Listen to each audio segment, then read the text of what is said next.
Hello and welcome back to the Funfiltered podcast. Or if this is your... I was about to do a thing. Sorry, go on, say your thing. I jumped in. Hello. Yeah. And welcome back to the Funfiltered podcast. Okay. If this is your first time listening, don't worry, we weren't expecting you to click on this either. Okay. Right. You did a thing. I did a thing, yes. But you robbed me, and that's the catchphrase now. That's my cat. It would be like Brucey going, "Nice to see you, and to see you nice. Don't interrupt me." Well, no, because what you've done is you've based it on like a mistake, effectively. So if we, as we improve as podcasters, you no longer have that catchphrase. Right. Okay. But that doesn't make sense, though. How does it not make sense? Because it makes sense, but like the IT crowd, that catchphrase. Yeah. If they had just, I don't know, they'd sent out a memo like, from now on, just turn off the computers. And then turn it back on to fix any potential problems, and he would have been robbed of that catchphrase. Yeah, but like... Perfect is the enemy of the good, Jordan. No, because like... you have to actively send out that memo, whereas we'll naturally just like... Because you keep saying it... Right. There will come a time where we're naturally like, hello, welcome back to the... But what about the... Or to the... And then you have to go, or to... But even though there's nothing to correct. What about the legions of fans who are waiting to hear that catchphrase?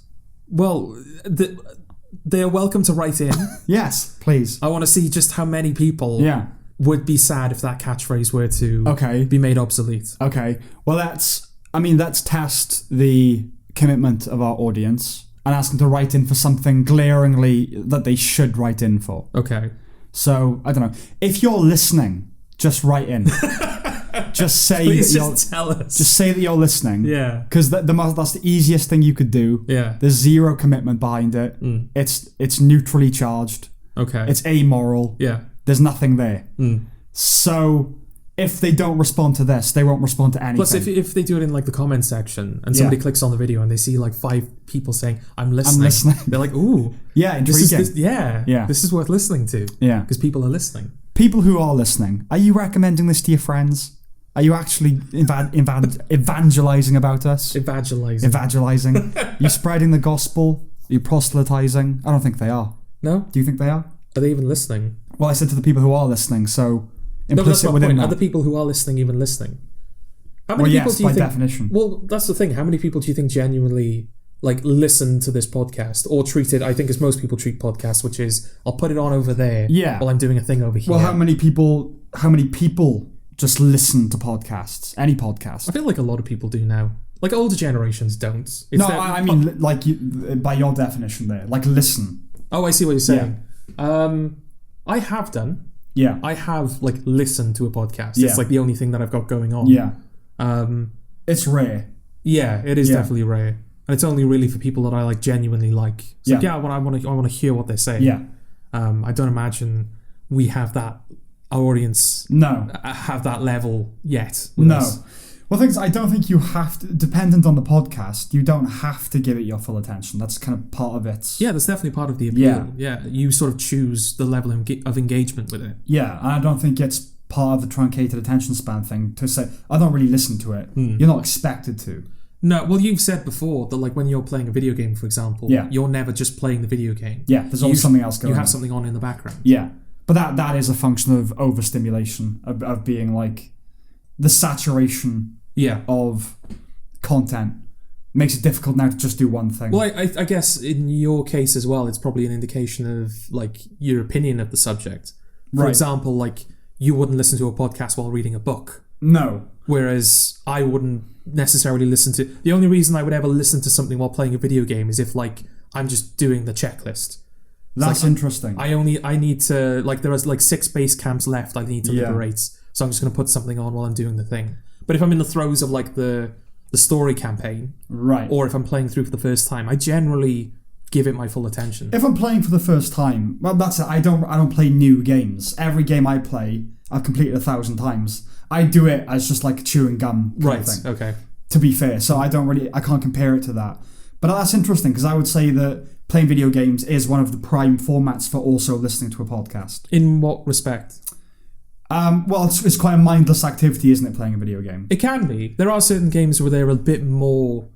Like if you have like a narrative-driven experience, for example, like that kind of requires you to be paying attention somewhat. Right, but I mean, there's a reason that Let's Plays are so popular is because people can play and just kind of chat shit at the same time. Yeah. That's not the same with any other art form. But again, with the story campaign comparison, there are some video games which are sort of Let's Play proof.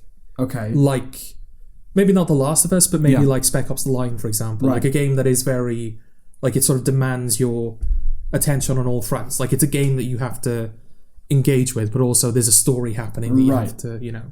It'd be difficult to, like, chat with your audience while you're missing, like, God knows how many story beats. Right.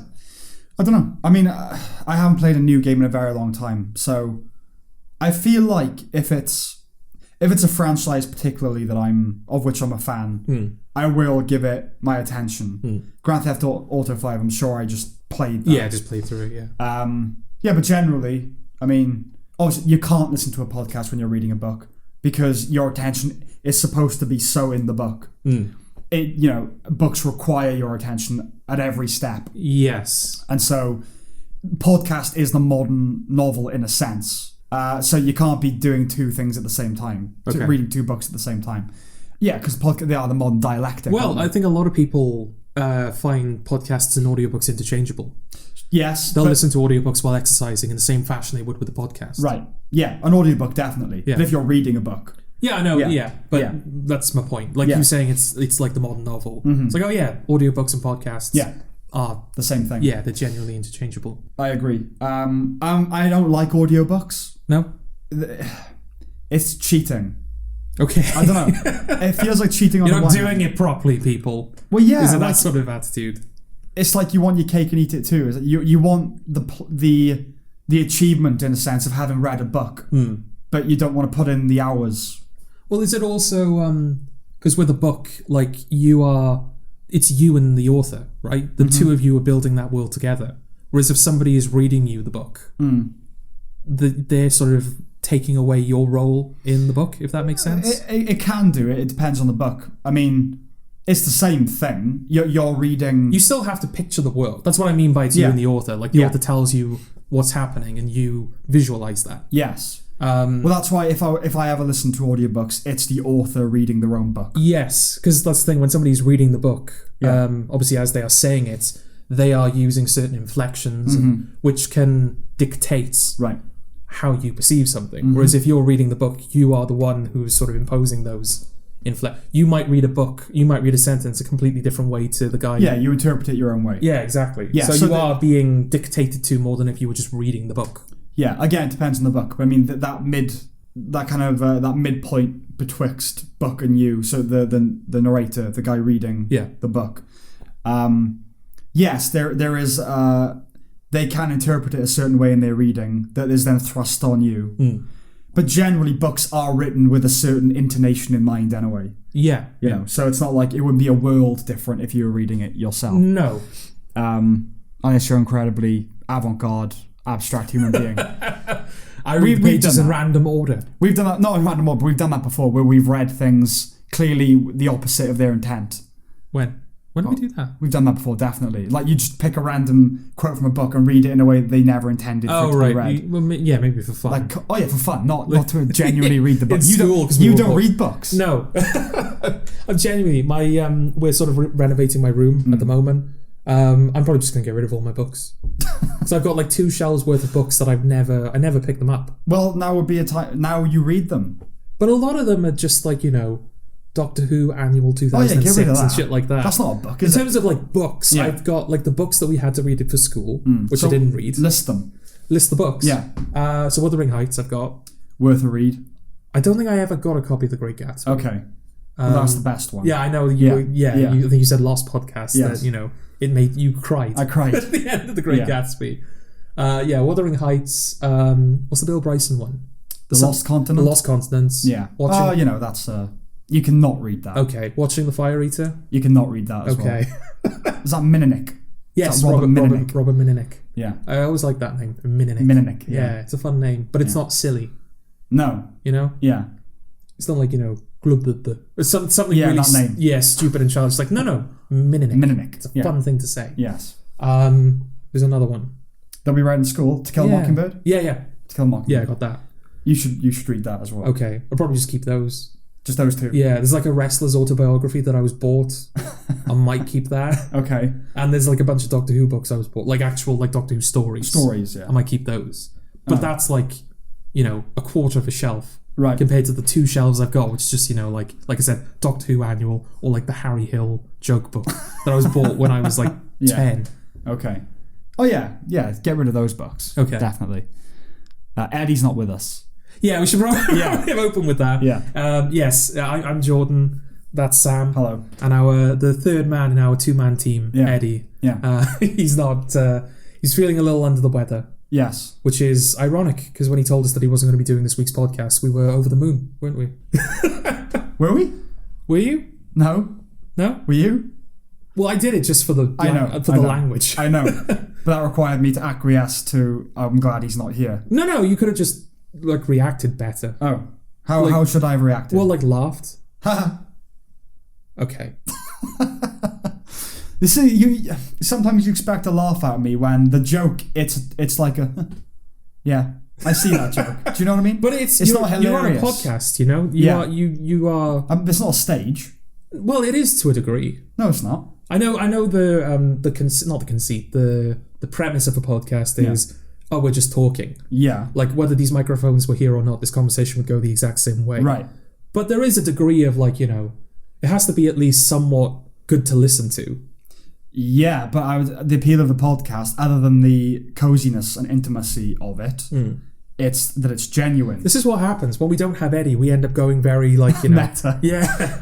We start talking about the format of what we're doing. Yeah, but right, you want the sense that you're listening to a genuine, like you said, the sense that if the microphones weren't here, this would be playing out exactly the same. Yeah. And had you made that joke off air, it would have had the same response. Yeah, wouldn't it? Well, you wouldn't have made the joke if we were off air. I might have done. Well, it wouldn't have done because it would have required us to be recording for there to be a joke. Yes. But still. I can't fake laugh. It's just not something that I can do. Yeah, it's tricky. Have we talked about that before? Maybe we talked about it on the Christmas episode. Fake laughing? No. Well, it's a similar principle where you're when you're unwrapping presents on Christmas Day. And even though you are genuinely, for the I don't think I've ever really opened a gift and not been happy with it. But you still have to... Okay.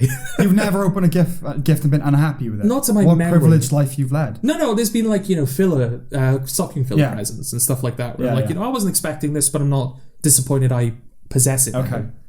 But, I can't think of an instance where I opened the gift and thought, this is Fuck you! Yeah, exactly. This is not what I wanted. Okay. My point being, you still have to force out oh, thank you. Yeah.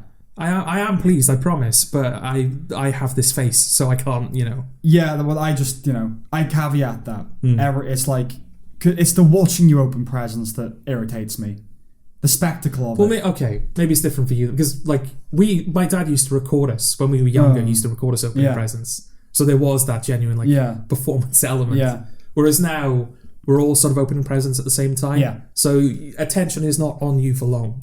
So... Whereas it's just you opening presents and people watching you. There are two... I have Christmas in 2 houses, my mother's and my father's. At my mother's house, we open at the same time. Okay. But by the time I go with my dad's in the afternoon for dinner, they've opened their presents. So it is just me opening my stuff there. Okay. Yeah, and I have to caveat, I am enthused. I'm not going to register it. Yeah. You could give me £1 million in a box. But, nice one.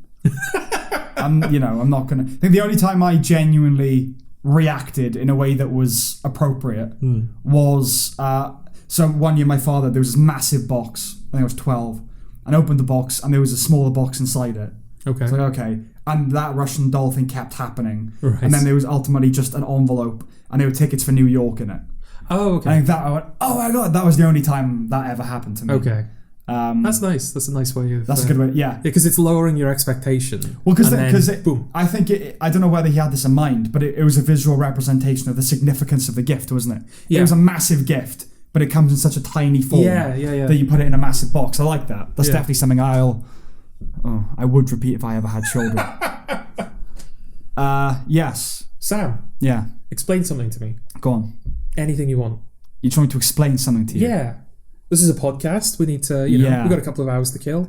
Do you want me to explain something that you already know about or something that is completely foreign to you? Surprise me. Is this one of the questions you were going to ask? Yeah. This is not a question. This demands so much. It is a question. It's not. It comes in the form. This is us talking about form again. Explain something to me is a demand, not a question. If you look at it objectively, explain something to me. It's an imperative, not an interrogative. But it is demanding. It's a demand. It's not a question. But it's it's a request for information. Is that not what a question is? Yes, it is a request for information, but when something has a question mark at the end, generally speaking, your response can be fairly quick. Okay. Explain something to me? That's an essay. That, like in school, that's how it used to be, wasn't it? It would be, explain the difference between, like, oh, fuck off. Yeah. For God's sake, you're asking so much of me here. But you got an A star in your exam, so you should be fine. Yeah, but I was usually given a prompt. It didn't just say... You have a prompt. It didn't, something. It didn't just say explain something. Anything you want. Oh, how great would exams be? That's what exams should be. Just explain anything you want. Yeah, like maybe not that kind of thing. Well, like within the realm of, like, you can't go into a history exam and just talk about, Whiplash. Whiplash. No, but pick a subject and write about it and tell me as much as you can that you know about it.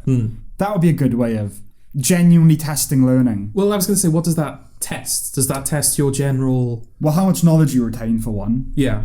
And you get to elucidate it and structure it in whatever way you see fit. It is a bit of creativity in there, you know? Yeah. My policy with exams was always write what they want. That's the first step. Just write all the information you know, put it down. Then write whatever you want. Yeah. It doesn't even have to be about this, the question itself. And then criticize the question. I did that literally for every... So with English, for example, it would be, explain how nature is presented differently in The Great Gatsby and whatever, Wuthering Heights.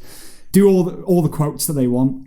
Then say, I personally find nature, whatever the fuck you want. And then go, English has ruined reading for me. Which I genuinely put at the end of my English exam. I said, thank you for this. Overanalyzing every sentence. I now know the purpose of each clause, each verb. Yeah. Thank you for that. I can't read anymore. And I got an A star. You got an A star for it. How much of that did you retain, though? I remember the diagram, the ice cream diagram. Well, the text is the ice cream, and then all of the analytical nonsense is the cone. Yes. You've got, you start with... Content. Well, content is the ice cream. Yeah. But then underneath that, you've got clauses. I think that was context. Context. It depends which thing you're talking about. Well, that's sentence structure, that is, isn't it? Yeah. Clauses, Yeah, there's, context, then there's clauses, and you're going all the way down to, punctuation. It's context, purpose, audience, themes, tone, text. I think it's something like that. Lexical. Yeah, you end with text. Yeah. You end with the words they're using. Literally what the symbols that are on the page. I mean, it was thorough. Every type of sentence, what each clause meant. Yeah. What every word, conjunction, determiner. What's an A? There you go. What's A in English? Just the letter A. What? A. So the A. What's A? The A. Yeah, what is an A? What type of word is A? It's a vowel? No. No? No. It's the letter is a vowel. The word. Oh, you mean the word A? Yeah. Oh, it's not a connector. No. I don't know. It's a determiner, but it's a something determiner. It's because you've got the indefinite determiner, indefinite article. Okay. Indefinite article. Indefinite article. Okay. Yeah, it's the definite article and A is the indefinite article. Because you're pointing at the thing. A is just some... Yeah, it's vaguer. Okay, alright, okay. Oh yeah, they were thorough. Yeah. They were thorough. And then we even did syntax and speech and how to mark out... Yeah, no, it was definitely thorough. My question is, what's the point? Well, the point is if you're going to study it further, isn't it? Yeah, but what is... the first sentence of this book starts with an A. Yeah. An A is an indefinite determiner. What is the point? That is what you did it for. It was the author has used this because they wanted to convey imprecision or something. But it's literally the first word. That is bullshit. That is you are filling up surely that's too minute for you to... Surely the point of analysing a book is we want to excavate the author's intentions and we want to figure out how those intentions were implemented. Yes. Surely, A being the indefinite, that is just too far down. But that, if I don't know, the author's intention is in the middle. Yeah, you've burrowed underneath that. Yeah, and now you're just looking way too deep into this. Well, here's the thing. Let's say the book is about someone struggling to find their purpose. Okay, right? And then something comes along that might be, and then the last sentence of the chapter is, "This was an answer." You can analyze that because here's the thing. A lot of this stuff, it feels like over-analysis, and a lot of it is. Yeah. But the reason it feels like that is because you understand that intuitively. That's just how people communicate. So when you're actually talking about why they use the instead, you're correct, but the author didn't even think that deeply into it because that's just how people language. But you can analyze that because it wasn't, this was the answer, this was an answer. So you could genuinely analyze that. So why did he say an instead? Yeah. So there are examples of it, which are fertile for analysis. Okay. Was that your explanation? For? Well, I asked you to explain a thing. Oh, no, it wasn't. Okay. You've got to give me something to explain. Well, you can't just say explain something. Yeah. All right, you first. Explain something. That's not how a question works. If I answer your question, will you then answer that question as well? Sure. Right. Just pick something. Point at something in the room. Car. Yeah. Right. I don't know how cars work. I genuinely don't. Yeah. I was always mystified by how if you leave the engine running or you leave the radio on, the battery will die. Yeah. But if you turn the car off and turn it on again, it doesn't. I was always mystified by that. Oh, right. Like, why can't you just leave the radio? Like, I don't get it. Well, because you never have to recharge the car. Well, I don't think it's that the battery has died. I think it's to prevent the battery from dying. Because if the battery dies, you can't start the car. No, exactly. Yeah. No, I never understood that. So it's like a built-in kill switch. Yes, but I never understood how a car never needed to be charged. But if you left it a certain thing on, its battery would drain. That never made sense to me. Right. Okay. But my uncle, it's something about driving itself is what charges the battery. Yeah. So yeah. But that for years I never really understood that. Okay. I don't know anything about cars. Okay. I'm the wrong guy to ask. Right. Do you know anything about cars? Not really. Okay. I defer to my dad for that. Okay. Because he was a car salesman for years. So yeah, anything with a car, like, Dad, explain. Okay. Sort it out. Let me explain sports. You would explain sports? Yeah. Okay. Well, not explain it. I was going to bring this up anyway, so I don't know if this counts. Okay. What's the appeal of sport? Of sport, singular. Yeah. Of sport. Sport. The one sport that exists. Yeah. Well, no, it could be like cinema, isn't it? Sport. It's the thing. Oh, it's I was being okay, fine, whatever. It's hard being funny like that, you know? Yeah. Not having time to think of like a joke. You have to be like, oh shit, I have to be funny now. Yeah. Because that's the problem with podcasts, isn't it? Spontaneity. Spontaneity, exactly, yeah. What's the appeal of sport? Oh yeah, that's interesting actually. It did get meta again. You very rarely think on a podcast. Yeah. You're just responding constantly in the moment. You never sit down and go, what is it that I want to say about that thing? You might think about like, oh, I want to discuss this subject. Yeah. How will I introduce it? Yeah. And do I have anything to say about it? Yeah. But yeah, that's kind of it. Like when we watch films, like we take notes. It's like, I'll remember that. Yeah. But I always find that like when I'm listening back to these episodes as I'm editing them, I always like instantly think of like a thing. It's like, oh, that's a good thing to say, but I don't say it on the podcast. You don't say it.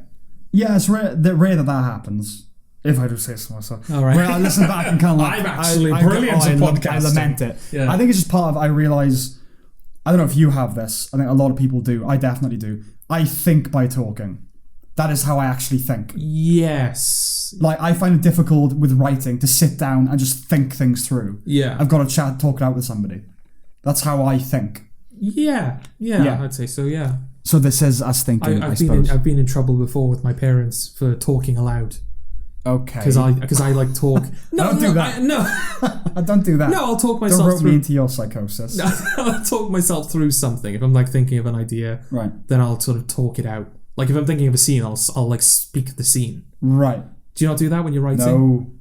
No. Why wouldn't you do that when you're writing? When I'm writing, you want to know how it sounds, surely. Like how the dialogue sounds. Yeah, I don't know. If I do, it's an unconscious thing. I can't picture myself doing that. Okay. If I do it, it's like it wouldn't be a acting it out. It would be... It'd be me doing that. Okay. Yeah, I'm not full blown. No. Where is the There's anything wrong with that. Sorkin said that he does that. Yeah. He said he broke his nose acting a scene out. Oh, right. Yeah. Because he got aggressive and he whacked into a mirror. Is that while he was on cocaine? Or? No, this wasn't. Oh, he wasn't. I think it might have been the social... Can't remember. But he said that because he acted out and he was like in the bathroom, like really acting out a scene. And it's a scene where someone lunges at someone else in anger Yeah. And he did it, and he smacked his nose into a mirror and shattered his nose. No, I found when I'm writing, I'm in the script. Okay. I'm in that world. And my thing is, right, where am I looking? Right. What am I paying attention to? How do I want this to look? And then the characters just talk. I know that sounds wanky, but the characters do just talk to each other. Okay. So yeah, I really have to go. I don't do that because I'm gone. When I'm writing, I'm not here anymore. Yeah. Okay. Maybe for me, it's more like because like I picked this up from editing, but Sorkin talked about it a little bit as well about how dialogue sounds. Yeah. Like to him when he was younger, dialogue sounded like music to him. He heard like the rhythm and the melody in dialogue, and that's what he's always tried to replicate. Yes. And it's a similar thing with editing. When I'm editing, it is just about the timing of everything and the rhythm of it, and it has to feel like it's flowing. Yeah. And I think that's why I talk aloud when I'm writing. Okay. Or when I'm thinking out of an idea, because I'm sort of figuring out the melody and the rhythm of it. So it sounds, even if, it's not the best dialogue in the world, like word for word, it sounds pleasant, I definitely have that, where I try and make it melodious. Yeah. A rhythm, 100%. Yeah. Because I just think it's so, like, unmelodious writing or unrhythmical writing can be so difficult to get through, Or just, like, filmmaking, just, like, general pieces of filmmaking that lack a distinct rhythm to it. Like The Fall.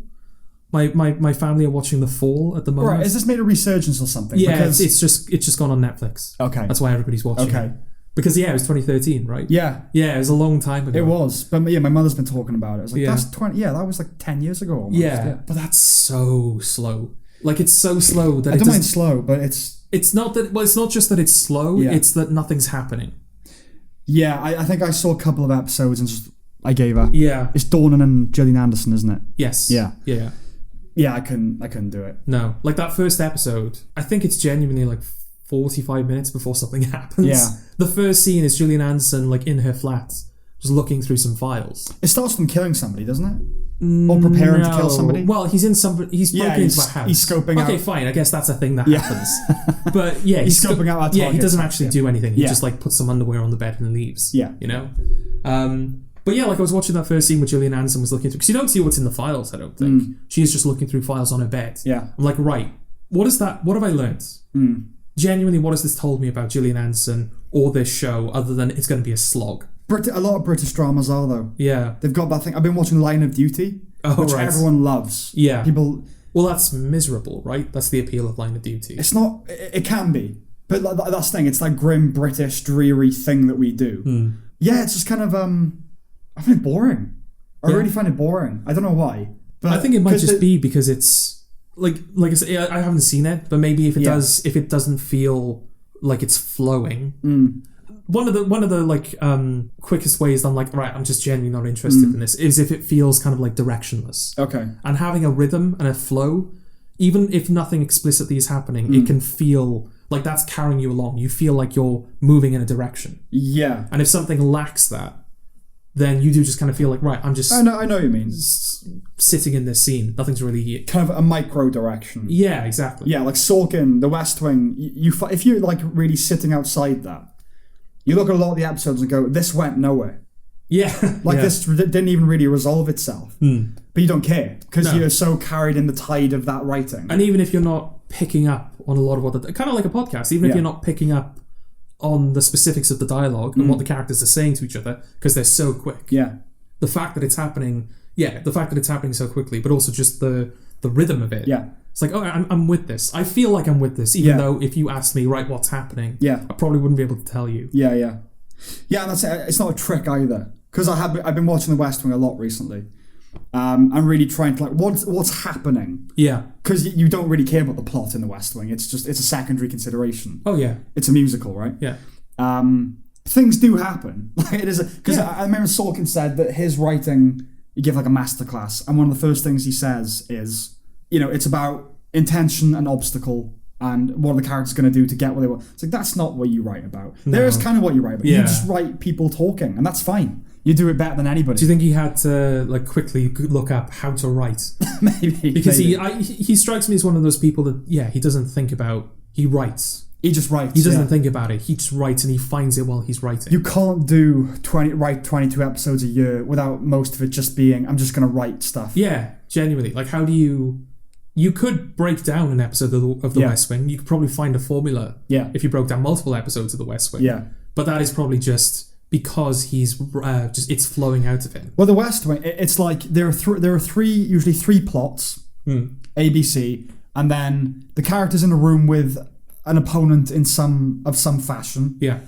And there's a subject, and he just has the characters voice each side of a debate on that in his own way. Sometimes he'll bring personal things into it, and then there's kind of a resolution. That's every episode of the West Wing. They kind of, one character either begrudgingly goes, yeah, all right, you win, but hey, we're still friends even though we've had that argument. We're on opposite sides, but hey, this is America. Or they go, oh, neither of us is right, let's go for a drink. That's every, and it's like, it's great. You know, you're never bored with it, you know. That's why when he left, you never really watched past that point of view. I saw like a couple. But it got it darker loses something as well. Like the cinematography got darker. Yeah. So it doesn't even look like the West Wing anymore. Let alone it not sounding like the West Wing. I was reminded, because I've been watching the first 4 seasons. I don't watch past 4. Okay. I was reminded of a scene, it's like season 6 or 7, I don't know if you've ever seen this, where Toby and Josh have a fight. No.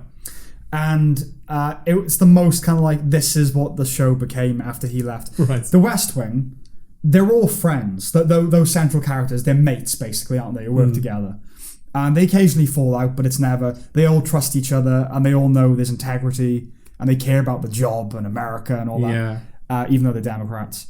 And after he left, I mean, they go their separate ways anyway, because Josh leaves to run a campaign.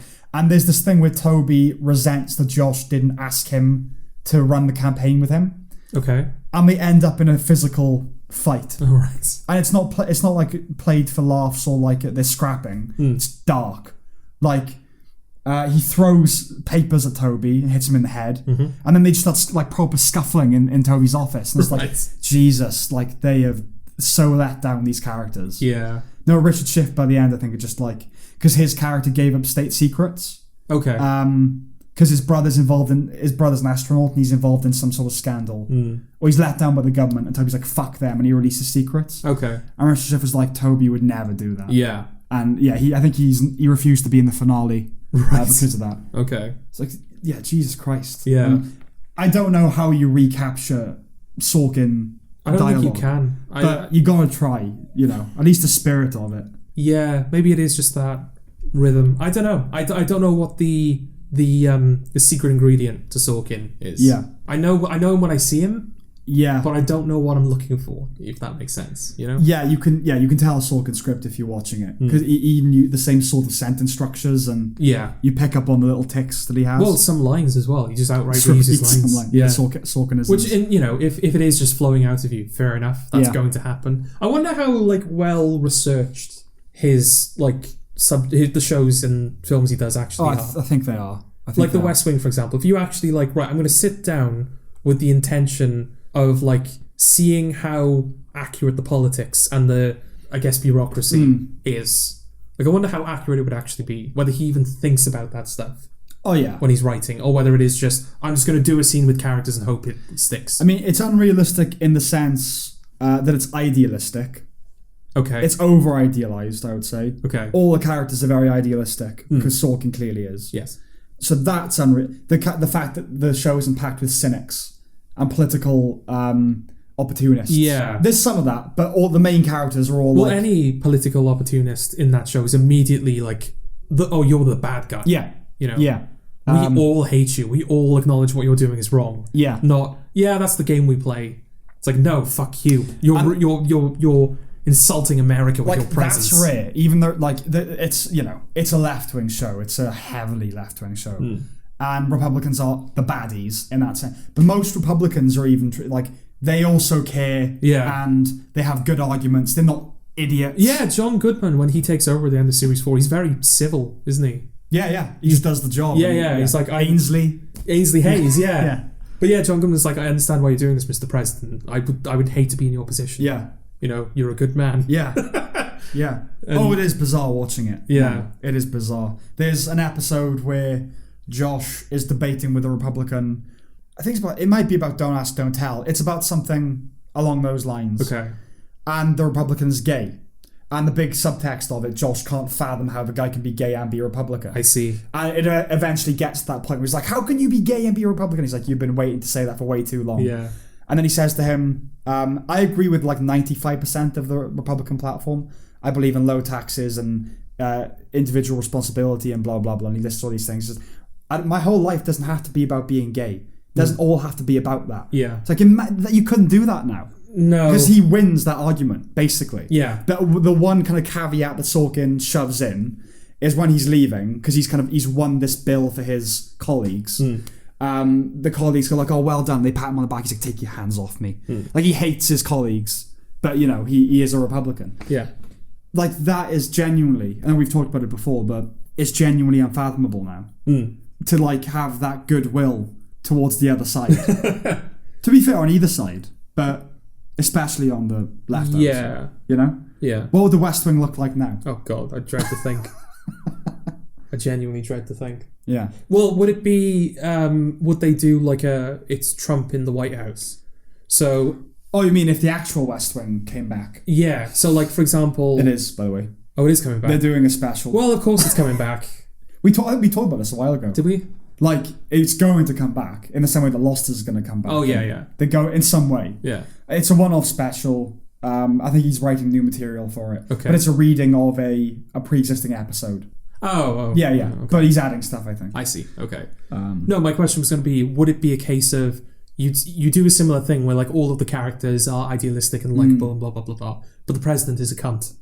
So well, it's them versus the president, if that makes sense. So it would be them not in office, is what you're saying. No, they would be in office, but they'd be like, the thing would be like, oh, the president is a knob. Yeah. And he's like terrible, but we're the ones who are basically keeping him in check.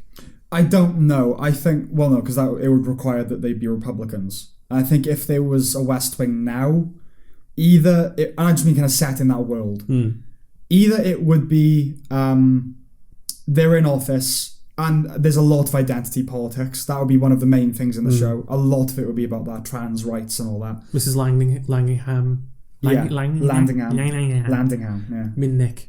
Mrs. Landingham would be like a gay Caribbean woman, bear in her 50s or something. Yeah. It'd be a lot of that. Yeah. It'd be a lot. The fact that there's only one black character would not be acceptable. No. Or they would hire Charlie and they would be going on about like, oh, we're so glad that we're finally, we're living in the dark ages. Yeah. Ironically, we're so glad to bring you in, Charlie. And Charlie's like, yes, you've this government is shit basically. Yeah. And I'm going to make that better. He'd be the main character. Yeah. They deal with it kind of twice. He dates the president's daughter, and racists don't like it. Yeah. Fair enough. Yeah. Like the actual Nazis. And when he's first hired, Josh is a bit iffy about the sight of a black guy holding open the door for the president. Yes, he's worried of the context of that. Yeah, the subtext of that. The implications of it. And there's a black general in the show. Yeah. And he's in the office and he calls him over. He says, how would you feel about a young black guy opening the door for the president? He says, I opened the door for the president. It's an honour. And he says, yeah, but the image, are you going to pay him a decent wage? Yeah. You can treat him fairly in the workplace? Yeah. Then why do I give a shit? Yeah. That's it. It's just like, it's honestly, back then it was kind of a liberal fantasy. Now it really is a liberal fantasy. Just an anyone fantasy. Yeah. Like I'd want my White House to be run like that. I'd vote for them. Yeah, I'd vote for the fuck out of them. Yeah. Yeah. But when those days are gone, unfortunately. Oh no. Yeah. So it would either be that, I think, where they're in office, but it's all identity politics. The president is Latino woman. Or more likely, they would be the opposing party trying to get into office with a president that was... With Trump in the office. Yeah. And like they'd be the grassroots. Fuck him. Take him down. Like they show him in the office and he's genuinely like running the country into the ground. Yeah. It's like, this isn't just, we're not just trying to win, we're trying to save America by getting this guy out. Yeah, exactly. Yeah.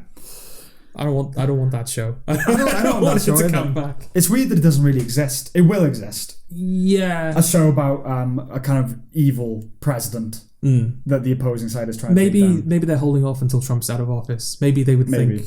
Not necessarily like, oh, he would disapprove. Because they don't seem to give a shit about that on like SNL. No. And basically anything that exists now. No. But I think people are thinking like, oh, it would be a bit too real. if we did a show about evil president while Trump is in office, people would genuinely think like, oh, it would freak people out.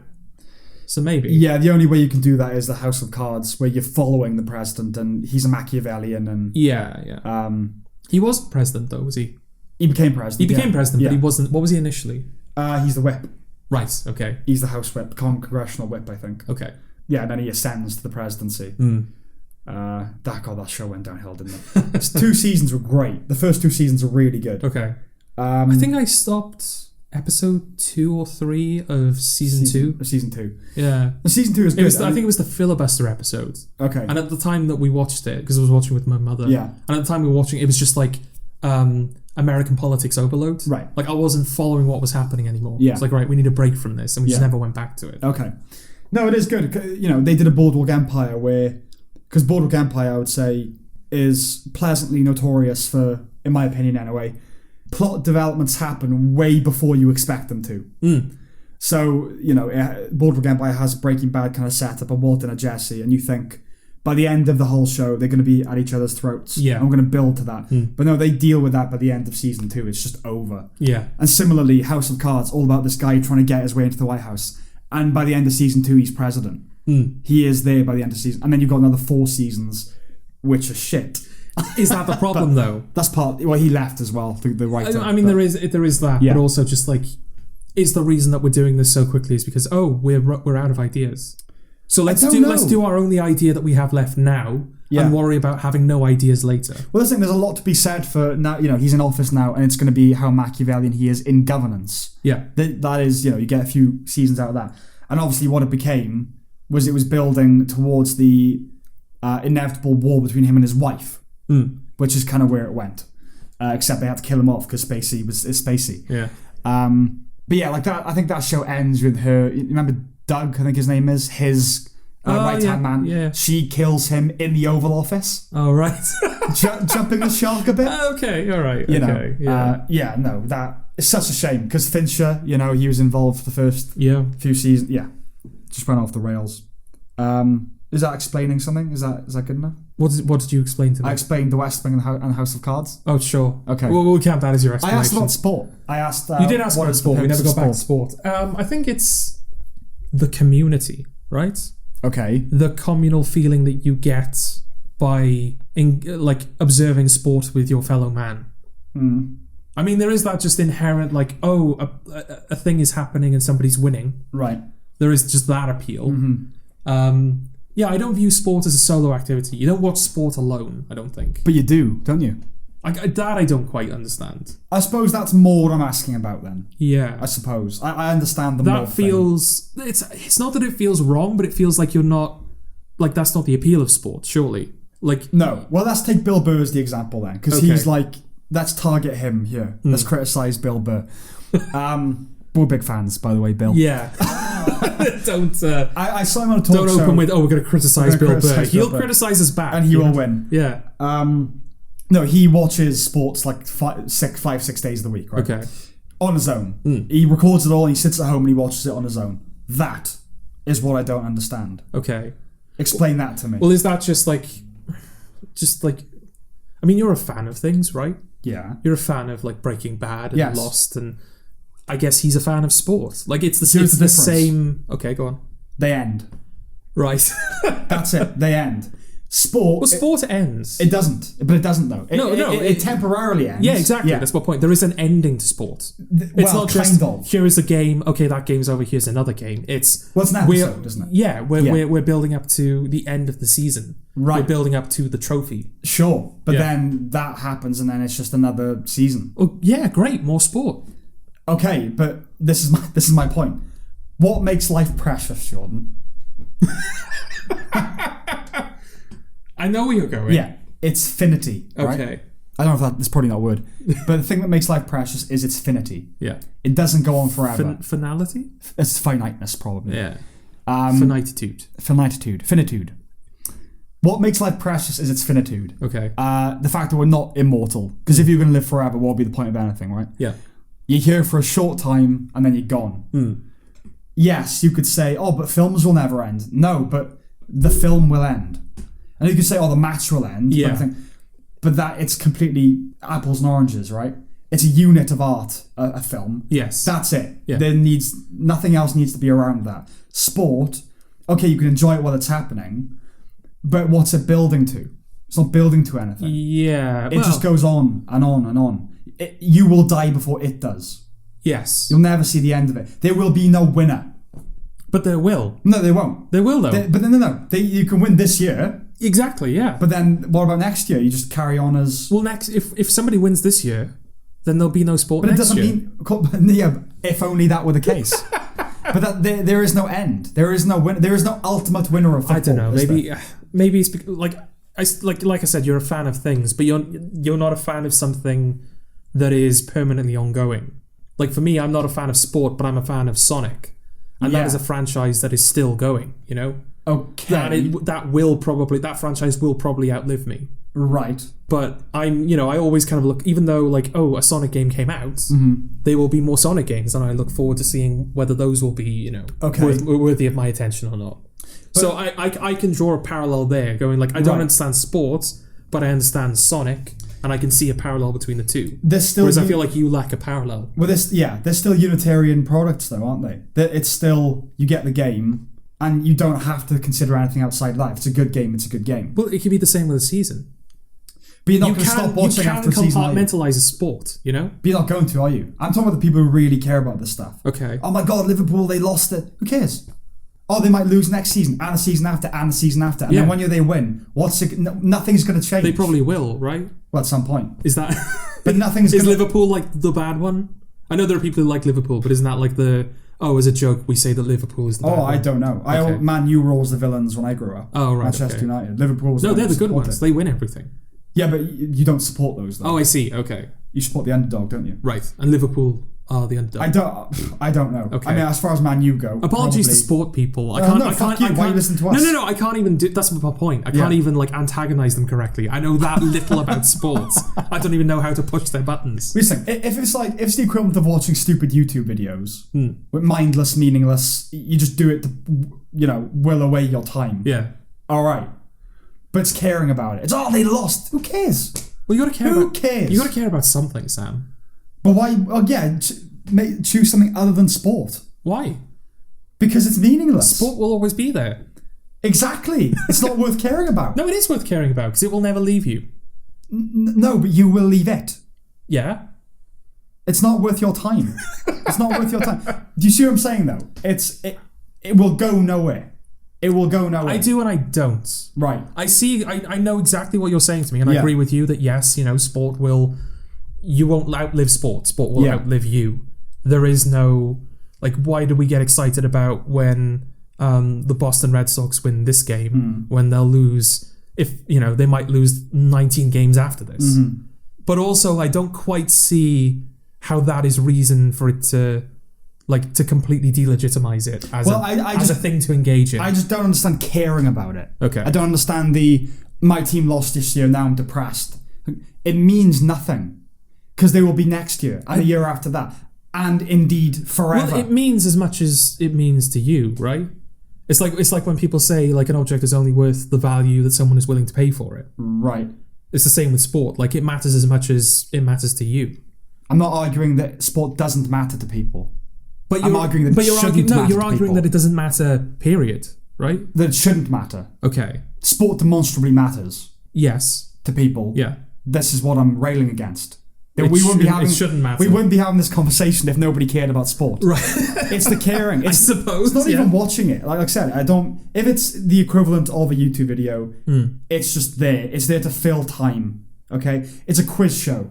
You watch it and it's done. You enjoyed yourself while it was on. But it's different though. With a quiz show, you can sort of answer along. You can engage in a quiz show. Yeah, but still, it's not. Even though even if you answer all the questions correctly, you get nothing. Right.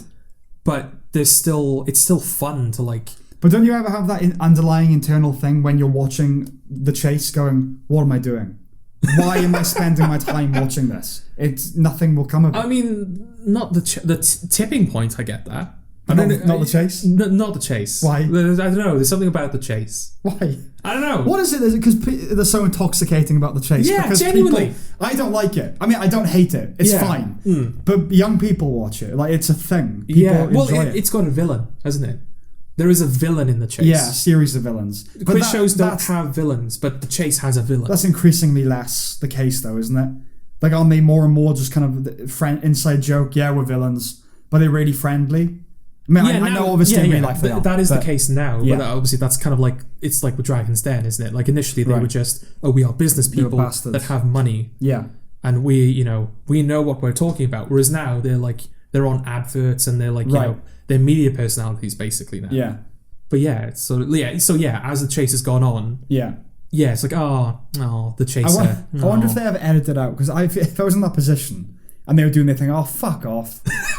What is this stick? Be a real for God's bastard. sake. Oh, you say I'm intimidated. You as the contestant. Oh, I thought you meant you as the chaser. Oh no, as the contestant. Tell the contestant to go fuck themselves. When the Dark Destroyer comes out and says, I'm going to cripple you. I'm going to financially, I'm going to ruin your life. I'm going to break your fucking legs. Yeah, I'm going to. That's what I would do if I was the chaser. I'd go for it. I'm going to break your legs. I'm going to break your fucking legs if you win. If they were like that, I'd go, fuck off. Well, who are you talking to? It's a quiz show. Do you think there's ever anybody, or they told beforehand, listen, you've just got to play along? No. I think most people, because obviously quiz shows, they're normal people. Yeah. And I think most normal people don't have that impulse. No? Well, they don't have that impulse. Maybe no. It's not that they don't have the impulse. It's that they wouldn't do anything about it. Right.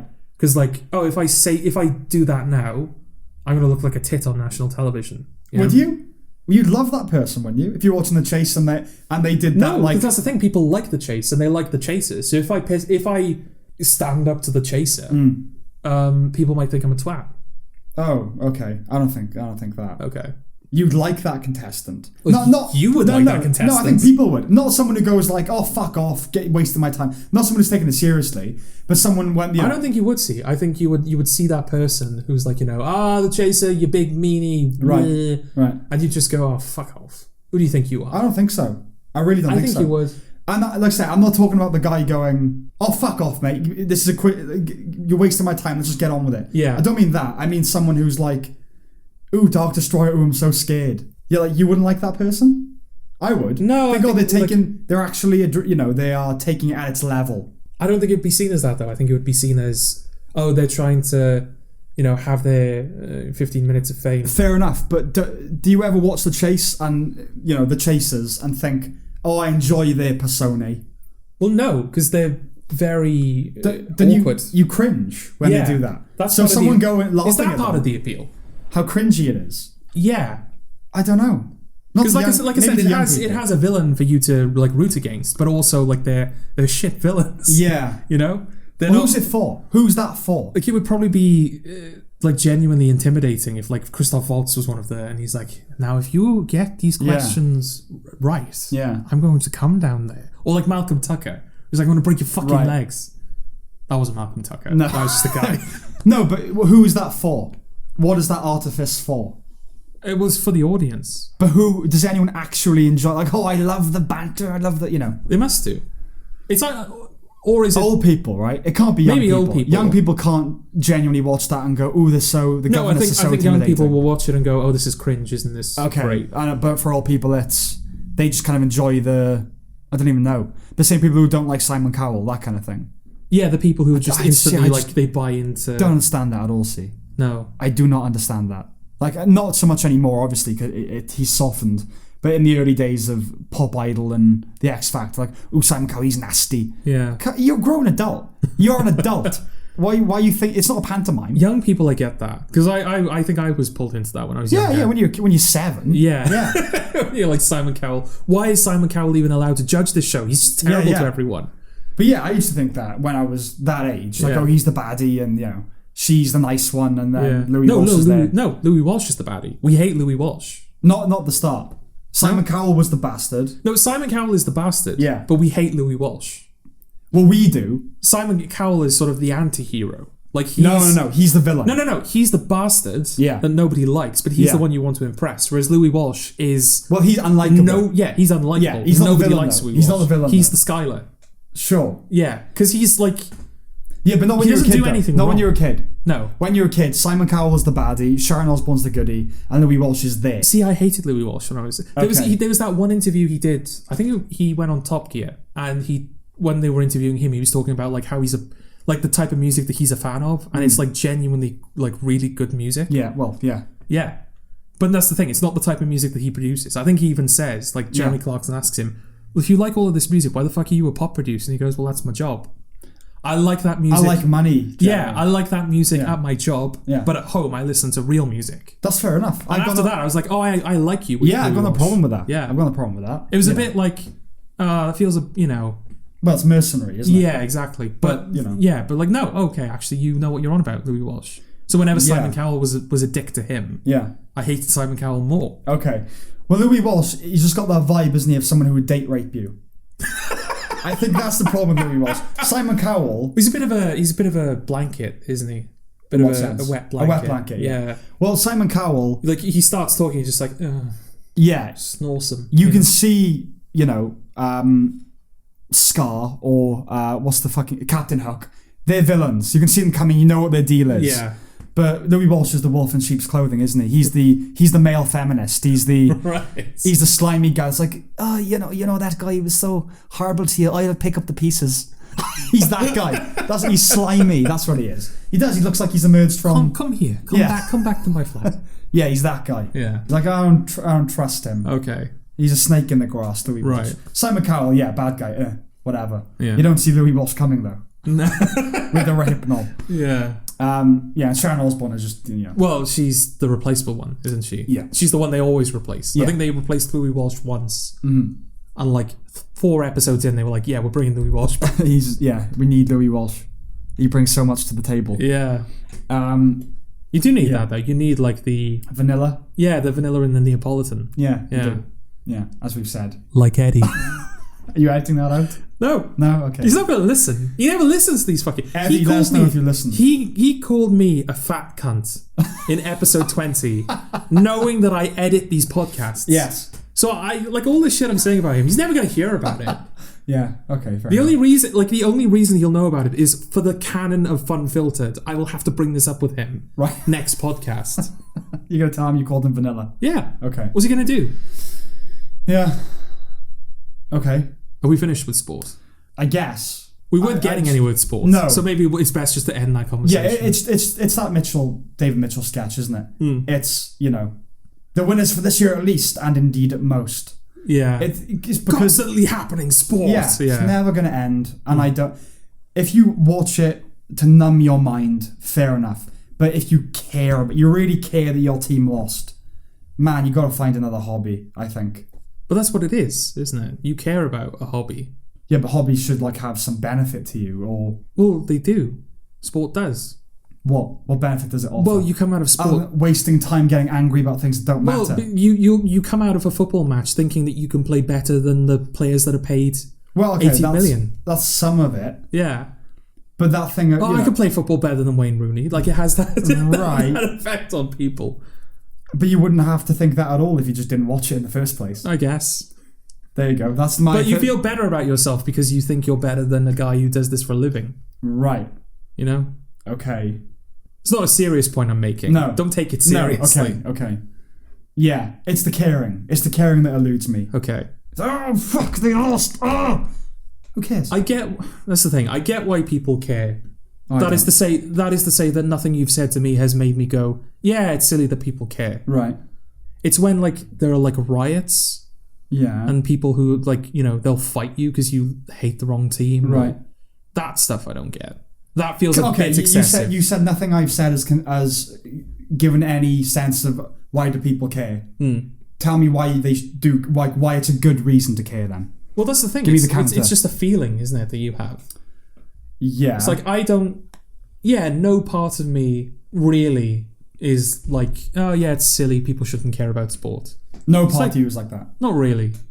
Okay. Like I said, I find the... when it's excessive... Do you not... do you not at least acknowledge the absurdity then of getting so upset with something that ultimately doesn't really mean anything?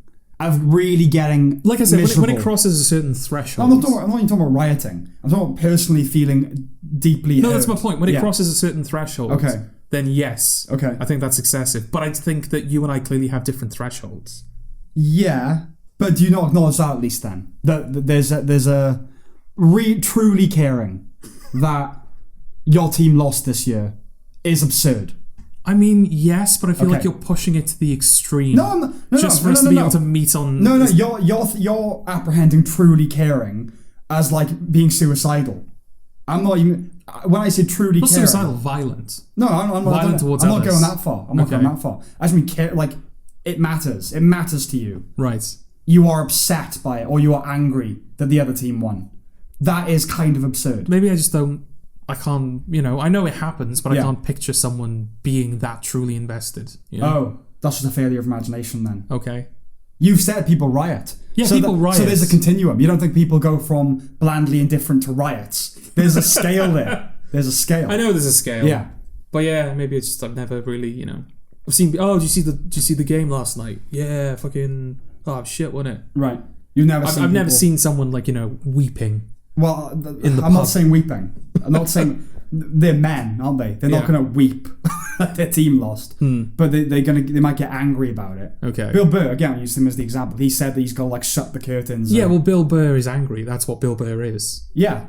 So. But there are loads of people like that. Okay, fine. Okay. All right. We're not gonna. No.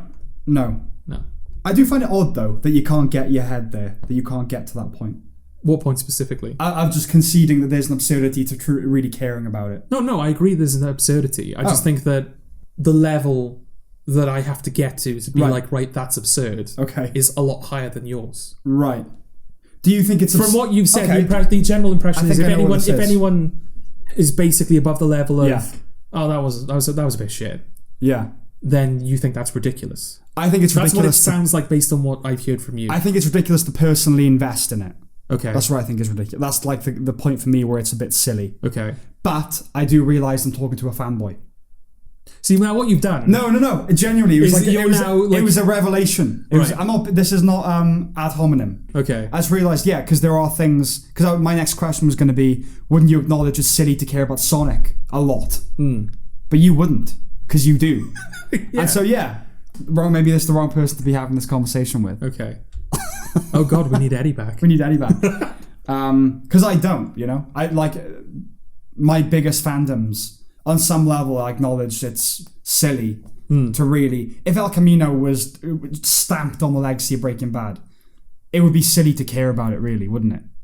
Well, it depends, doesn't it? Yeah. You get my point. I get your point. I don't have that relationship. It would be fictional. It would be unfortunate because it's like I have to, even though I personally will kind of like, that doesn't count. It does count. Is the problem? Right. Like if you're introducing somebody to Breaking Bad, you have to say to them like, El Camino doesn't count. Right. Even though it does count. You know? Right. Do you see what I'm saying? No, I think I missed the start of that point. Okay. Say it again. You're saying that like, if El Camino had stomped on the legacy of Breaking Bad, you would have just like discounted it from your mind. Like, that's not official Breaking Bad. We don't have to go that far.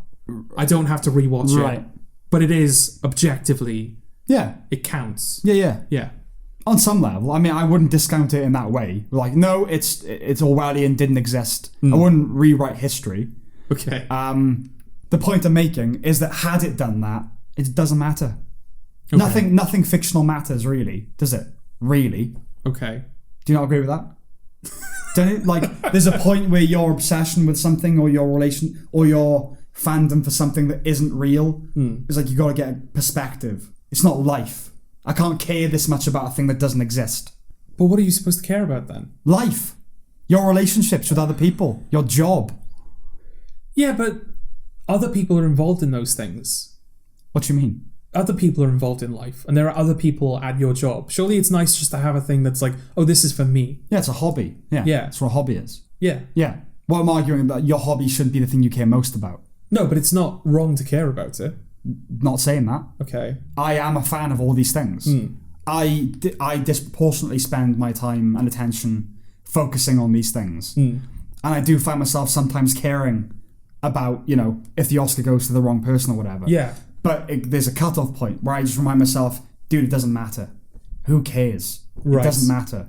Okay. See what I'm saying? Yeah. As entrenched as I am in these things, I know it's not as important as, my health and my career. Okay, all right.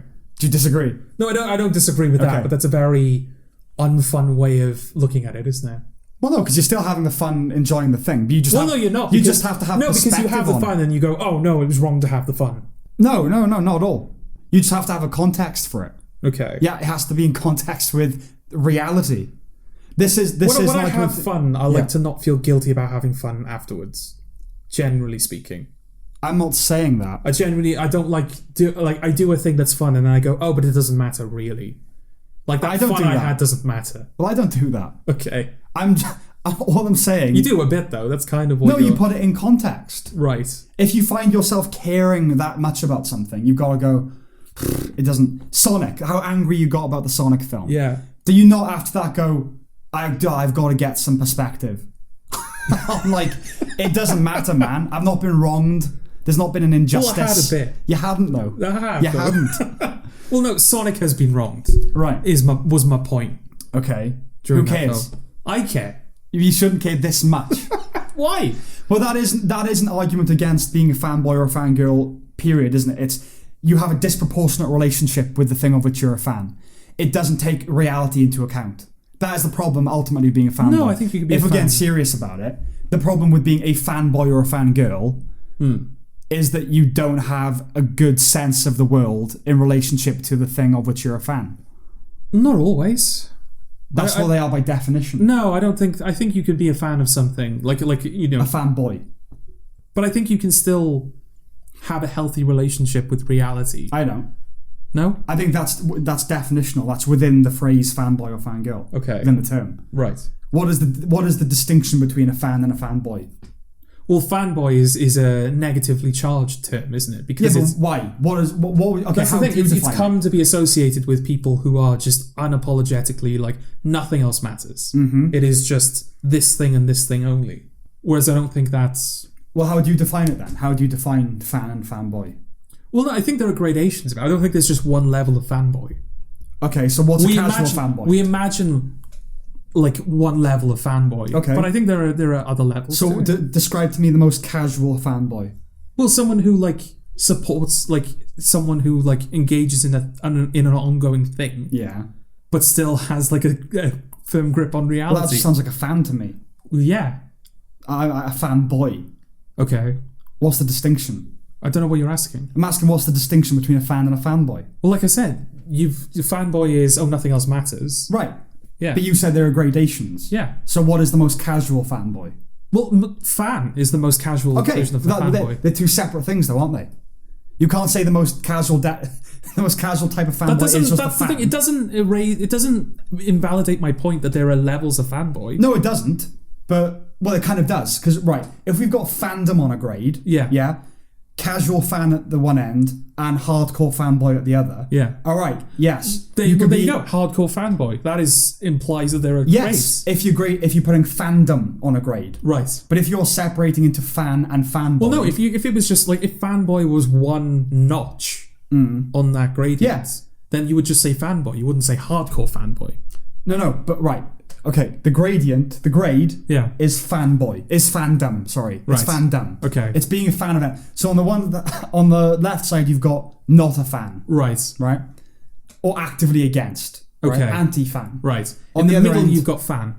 Sure, and then at the far end you've got hardcore fanboy. Okay. Yeah, so on that grade you've got casual fan, hardcore fan here, and right next to it, casual fanboy. Right. In which case, there is a distinction between fan and fanboy, even on the grade. Okay. But what I'm asking, you said it's become negatively charged. Yes. How would you define a fan and a fanboy? What is the difference between Well, I agree with your definitions. Yeah. My point is, I don't think that what you've said a fanboy is, which is, nothing else matters. I don't think that's it. I think you can still be like highly invested in something, but not to the at the cost of everything else. This is where my point is even if you consider me a Sonic fanboy, there are people out there who are worse than me when it comes to their fanboyism. Right. Okay. We are not operating on the same level, No. But the difference is, I'm saying, for me at least, the word fanboy, implicit within it, is a disproportionate relationship with the object of fandom. Okay. So even a casual fanboy has a disproportionate relationship with it. Right. Do you see what I'm saying? Okay. A fan is just someone who likes a thing. Yeah. When you cross over into fanboy, that means you like it too much. Okay. Even the most casual likes it too much. See what I'm saying? Right. You can't be a fanboy at all and not like the thing too much. Okay. And that goes from, say, you with Sonic to, people who will stab people if they criticize. The Bjork guy. Right. Okay. Yes. He was probably like hardcore fanboy. Yeah, hardcore fanboy. Yeah. Yeah, I'm not that. I wouldn't shoot myself if the Sonic sequel is bad. Yes. I would just come on this podcast and complain about it for 2 hours. Yeah, so we're in agreement, definitely, that there are... there's a spectrum of fanboyism. Yes. Yeah. But I don't think... But even the most casual one, for me, if I'm going to call someone a fanboy, if I'm going to use that word, I'm going to mean you care about it too much. Okay. Well, that sounds like a you problem. No, I think... What do people mean when they say fanboy? That's what they mean. Someone who cares about it too much. Yeah, I know what they mean, but that's my point. That's what it means then. Let's just move on. No, I really don't know what you're quibbling with here. Describe a fanboy to me. Drop the thing. Yeah, I did. Tell me what a fanboy is in your definition. No, we've done that. We're past that now. We're not in a disagreement on the definition of fanboy. So what we're in a disagreement on is that there are grades of fanboy. No, I agree to that. No, I'm getting to it. There are grades of fanboy. Yeah. Not all of those grades are inherently negative. Okay, so we do disagree on the definition of fanboy then? No, we don't disagree on the definition of fanboy. Okay. Right, okay. Because we have the same definition. How can we disagree on it if we have the same definition? Because mine has there's a value judgment in it. Yeah, there's a value judgment in mine as well, but I'm saying that value judgment doesn't apply to every grade of fanboy. Okay, right. That's right. We'll start from scratch here. I'm saying this is my definition now, okay? Right. Okay. So you either agree or disagree with my definition. Okay. A fanboy, no matter where he is on the scale, cares too much about the thing of which he's a fan. That's your definition. That's my definition. Okay. He cares too much, even if he's the most casual fanboy, he still cares too much. Because that's what a fanboy is. Mm. That's a value judgment. Okay. That's a negative thing to be. Too much. I mean, it's excessive. Yeah. Do you disagree with that definition? I would disagree with too much. Right. It's a lot, and it's probably the thing of which they care about the most. Right. Or have like a strong connection to. Yeah. It'd probably be like, I don't know, like Turk from Scrubs. Yeah. Like obviously he loves Carla and loves his daughter, but he also loves JD. It's probably that relationship. Right. Like Carla is life and JD is the thing of which he is a fanboy. Right. That's like... Okay, so I would say that's a grade. So we do disagree on definitions then? Because you don't think that it's excessive. You don't think it's excessive? I don't think it's all excessive. No, okay, but I'm saying... I agree that there is a level of fanboy. There are a few levels of fanboy. Yeah. Which, yes, it is excessive. No, so we disagree because I think even the bare minimum is excessive. Okay, we disagree on that. Yes. Then. Yes. I'm saying there is a value judgment in fanboyism. Yes. But that value judgment doesn't extend to every grade of fanboy. Okay. Whereas I would say if I'm going to use the word fanboy, it's you care too much. No, and I accept that. Yes. I accept that the word fanboy itself, that is what it means. That is the context in which people use it. Yes. I think that that's a little unfair because I do think that there are fanboys and fangirls who are in the Turk camp where they do have things that they care about more of equal value too. See, I would call that person a fan. They're a hardcore fan maybe, but they're still a fan. That to me, fanboy, it is the thing. But like if you have a wife that you love, and you have like Sonic, which you love equally. If you to your wife, well, that's what the Turk. You're a fanboy then, yeah. That's what Carla JD comparison is. He loves them equally. Do you think loving your wife and Sonic equally is healthy? Well, I don't know if that's a thing that's possible.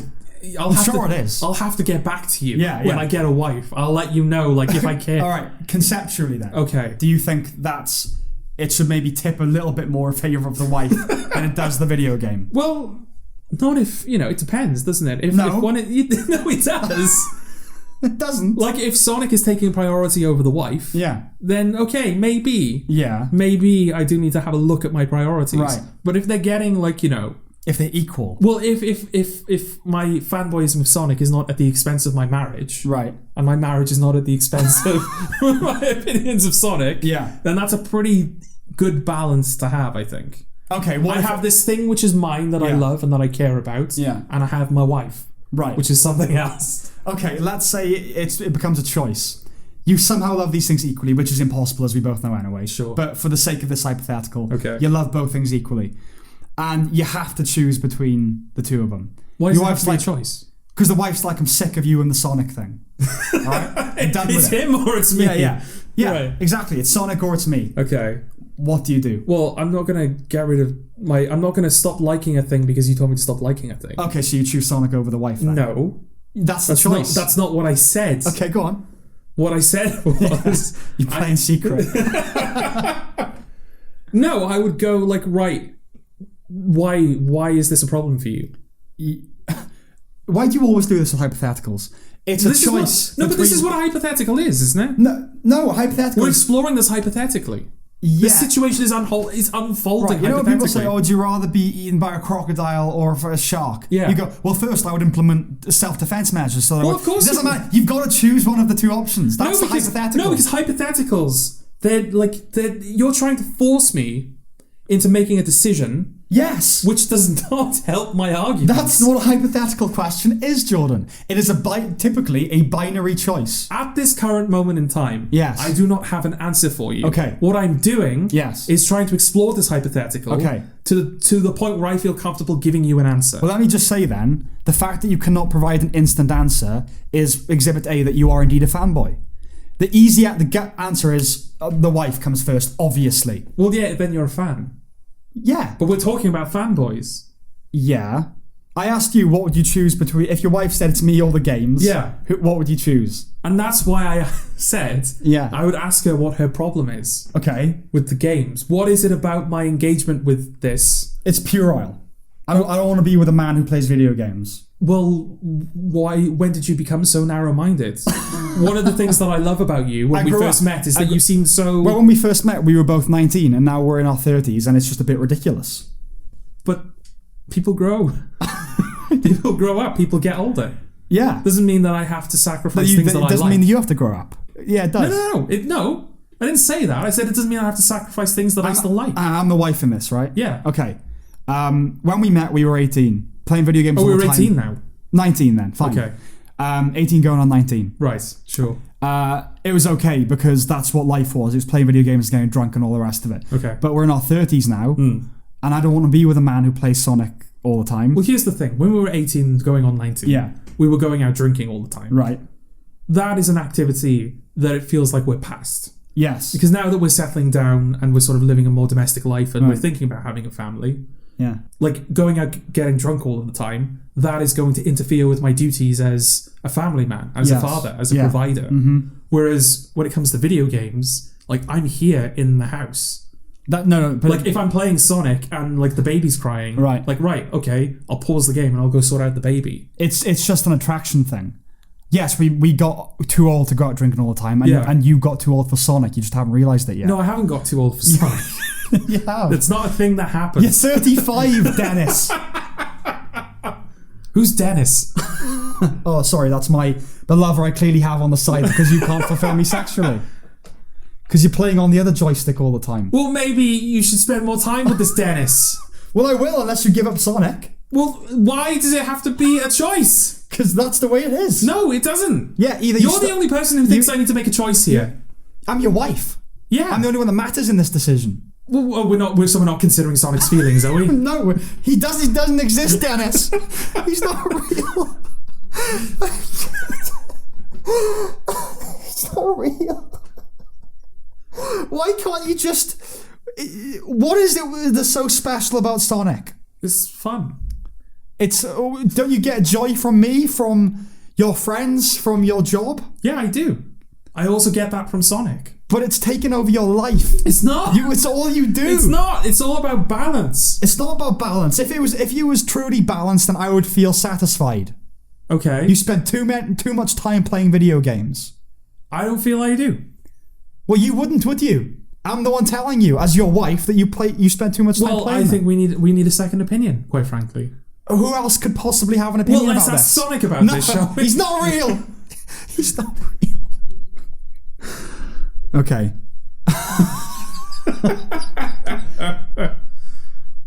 Fanboys. Right.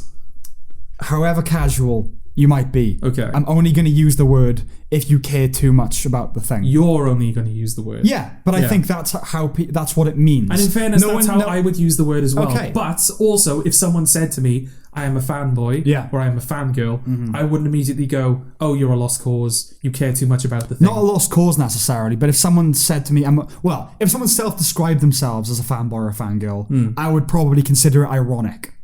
No one calls themselves a fanboy Either sincerely. That or they have like a slightly warped kind of, it's like when someone says, oh, I'm such a geek, I'm such a nerd. Right, yes. It's like, well, no, you watch Marvel films, that doesn't make you a nerd. Or it's self-deprecating, I'm such a fanboy, I'm a fangirl. Yes. If someone was described as a fanboy or a fangirl, I wouldn't write them off, but I would that means they care too much about the thing they're a fan of. Okay. I agree that people can be fans of things and still have healthy lives, obviously. Yeah. Everyone does. Yes. But if we're saying fanboy, fangirl, to me, that means excess. And I think that it does to everybody, to be fair. Okay. Yeah? Okay. And as I say, I understand the definition of fanboy is someone who likes something to excess. I recognise that definition. I'm not going to argue that definition. Yes. But I do maintain that if someone said that I was a fan, that they were a fanboy, I wouldn't immediately think, oh, you care too much about the thing. You wouldn't? No. What would you think if someone called themselves a fanboy? Well, I think they'd like a thing a lot. Just a lot? Yeah. Okay. But I wouldn't immediately assume that's a bad thing.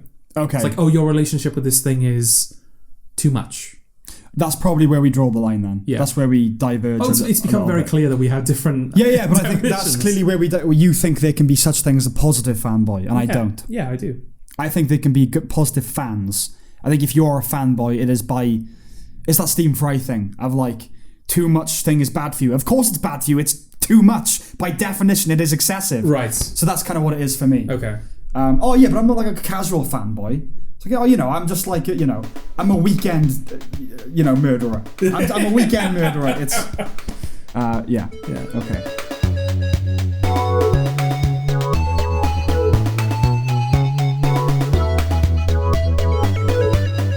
I want to talk about Homeland very briefly. Okay. And 24. I've been rewatching Homeland. And 24? Mainly Homeland. Okay. I'm on season 4, which is like a masterpiece of a season. And it's similar to that West Wing thing of going back to it and realising how much has changed. Okay. Both Homeland and 24 had things about their early seasons that they felt they needed to apologise for. Okay.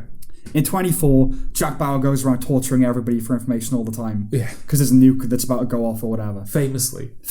Yeah. And then in season 6, I think, there were trials and he went to court to testify and stuff. Right, okay. Okay. Because there was a lot of backlash, This is a conservative show and all that sort of thing. Yeah. Homeland, for the first 4 seasons, it's dealing honestly with the Middle East and, all that sort of stuff. And then around season 6, it started to feel guilty about it and started to turn its attention to the far right in America and all that sort of thing, which is a problem. But clearly, they'd been given notes going, can you be a little bit more left from now on? Yeah. But this is amazing. You watch season 4, and there's a character in it called Sol, who is a seasoned veteran of the CIA. He's briefly a director, and now he's Mandy Patinkin. Mandy Patinkin, another good name. Yeah. Mininek Patinkin. Yeah. Landingham. Landingham. Think of meat that's... Get that ham out of the air. Yes, exactly. We got to start landing that ham. Yeah, Mandy Patinkin. And at this point, he's working for a private security company, and he's over in Pakistan to lend support on something, and he's kidnapped by the Taliban. And he's being used in a prisoner exchange for 4 or 5 Taliban soldiers, high-ranking Taliban soldiers. And he manages to escape at one point from his captors. He he hangs himself. So the guy rushes in to stop him. And then, obviously, he hasn't been hanging long enough. He gets the upper hand and he kills the guy with his chain. And after he kills him, he spits on him. Oh, right. Right? Okay. It's like, ooh, yeah. I like that. And then when they're on a runway as part of this prisoner exchange, and he is driven out there by the Taliban, and they leave like a 12-year-old boy with a bomb vest next to him as insurance. Like if he refuses to move, we'll just blow him up, right? So they've got the prisoners at one end of the runway, him at the other, and he just sits down on the ground because he refuses to be used as a pawn, and he doesn't want the prisoners released. He just wants to be killed, basically. And to ensure that the operation kind of survives, Carrie, the main character, goes up to talk to him to convince him to stop walking. And she says, "You've got to come back with me." And he says, "No, I'm staying here." She said, then I'm staying as well. And he says, "Well, then we'll both die." She says, "What about the boy? Both of us. What about the boy?" And he said his prayers. You think he's going to fucking heaven. Who gives a shit? Okay. So that was, ooh, again, tasty. Spicy. And then eventually she says, well, so that makes it okay? And he says, "They put the vest on him, not us." And that really resonated. Of like, we don't do this shit. Yeah. And then she says, "That makes it okay. This isn't who we are. Like, it's come 14 years of war and it's come to this. You asking a kid to blow you to kingdom come." And eventually she convinces him to leave. But it's just things like that where it's genuinely incomprehensible. Like that would be done now. Right. Do you know what I mean? Without bending over backwards to say, "Oh, but they're good, really," and he'd do it, but then you'd be called to trial afterwards. Yeah. So, Mandy Patinkin, you've been arrested for spitting on the enemy. Yeah. How dare you? Yeah. The enemy are people too. There's a great scene where he's talking with the Taliban leader and they're kind of debating. And the Taliban leader says, "Oh, you kill our women and our children," and he says, "That's exactly what you do. Your version of Islam is perverse. You're convincing kids to put on suicide vest." And he completely dresses it down. And then the Taliban leader says, if Islam is to be judged by its worst, qualities, then we should do the same to Christianity as well. Like, would anyone be a Christian if we judged them by the worst things they did? And there's this great thing when Mandy Patinkin just looks at him and goes, "I'm a Jew." And the look on the Taliban leader's face going like, "Oh." Like, because obviously they hate Jews. But I thought that was a great, like I'm not even Christian, mate. I'm a Jew. It's so well written. It's so good. The long, how do they not know the long lost era of 2014. I've seen Mandy Patinkin. How did they not know he was a Jew? Yeah, I don't. Also, his name is Saul Berenson. It's it's quite Jewy. Yeah. But yeah, no, like rewatching season 4, it is just a constant. Every episode is just like this little masterpiece, and it's really good. But yeah, again, it's further lamenting, isn't it? Yeah. Well, I think with Homeland season 3 just let it down for me. It did. I know that the show stops being 4. It's a different show, right? Like it's basically a reboot. Yeah, because you've got season 1 and 2, which are about Adrian Brody. Adrian Brody. Nicholas Brody. Yeah, it's about the pianist. About the pianist. Yeah, and then 3. He doesn't last long into series 3, does he? No, he lasts. He lasts all of season 3. Oh, he lasts all of season 3. But he's barely in it. Yeah. And then it's sort of kind of about the fallout of that, his whole thing. In season 3? Yeah. So season 1 is obviously, is he or isn't he, has or hasn't he been turned? Yeah. The second season is he is, but now he's going to work with us to bring down the terror cell. Yeah. And then he's falsely accused of planting a bomb at the end of season 2. Season 3 is the fallout of that, trying to find the people responsible for it as he hides out in Venezuela. And then as part of their operation, they basically require him to come back and be used in an operation. And he ends up going to Iran, where he is killed. Spoiler alert. Okay. And that's Brody wrapped up. Yeah, it's all wrapped up by the end of series 3. Season 4, it's something else. Completely, yeah. And it's kind of a shame. Yeah. Because, I just couldn't get through series 3. You should go back to it. Just watch like from season 4 onwards. Like, don't feel the need. I've been watching it thinking, could you watch this show having seen like nothing? Season 4 is your pilot. Yeah. And you really could. Okay. Season 4, it's a different country. It's a whole different... She has become the station chief in Afghanistan. Right. And if you're just watching it cold, the show is about a woman who's the station chief in Afghanistan. They're droning people all the time. And they bomb a wedding. And this kicks off an international firestorm. The station chief in Pakistan is killed.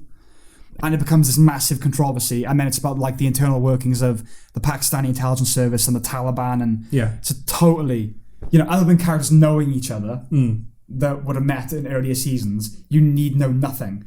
I think in one episode she's drugged They suss out that she takes pills for bipolar disorder, and they basically give her a hallucinogen. Right. She wanders around the street, basically to discredit her and have her sent home. And she hallucinates Brody, and that's literally the only callback to a prior season. Yeah, so good. Okay. And it ends in a...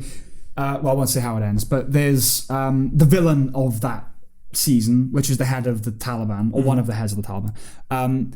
He's one of those characters that you really want to see killed. Okay. You know, like, I fucking hate that guy. Just outside of the fact that he's a Taliban leader? Well, no, he's not annoying. So it's not like, oh my god, get that character out my face. Not necessarily annoying, just evil, like unredeemable. Yes. Again, outside of the fact that he's a Taliban leader. I will kind of give a bit of a spoiler. Yes, kind of unredeemable, because he's the Taliban leader. He doesn't really display anything that shows him in a good light. Okay. There's a character in it that we all like that he murders for no reason. Right, okay. He kind of has a knife to her throat, like, open the door. They open the door and he just kills her anyway. Immediately after that, he's shot by another character, but it's in the shoulder. And he's like, yes, he's good. Oh no, he just got shot in the shoulder. It's that like kind of, that pure visceral vitriol that you have for some characters. Yeah.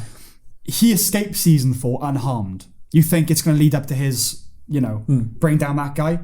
But because Homeland tries to deal honestly with how the world works, America cut a deal with him to like get him out of Pakistan. Right? And he's shepherded out, and then you never see him until the final season, where he comes back as a sympathetic character. And it is amazing, because in season 8, he's like this tragic fallen, he's tired of war, and he's ready for peace. But there are things working against him, within his own organization, within the Pakistani intelligence service. And you really like that character in season 8. Oh, wow. Okay. And it's amazing now, going back to season 4, thinking how much you want him dead. Yes.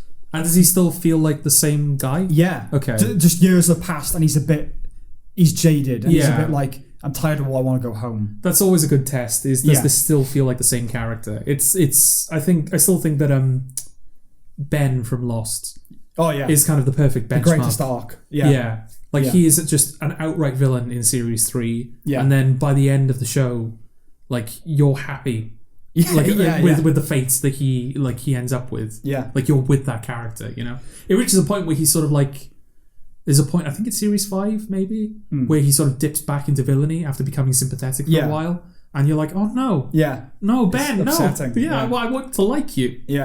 And never feels like he's changed. No. Never feels like he's a different person. He's always Ben. Yeah. Yeah.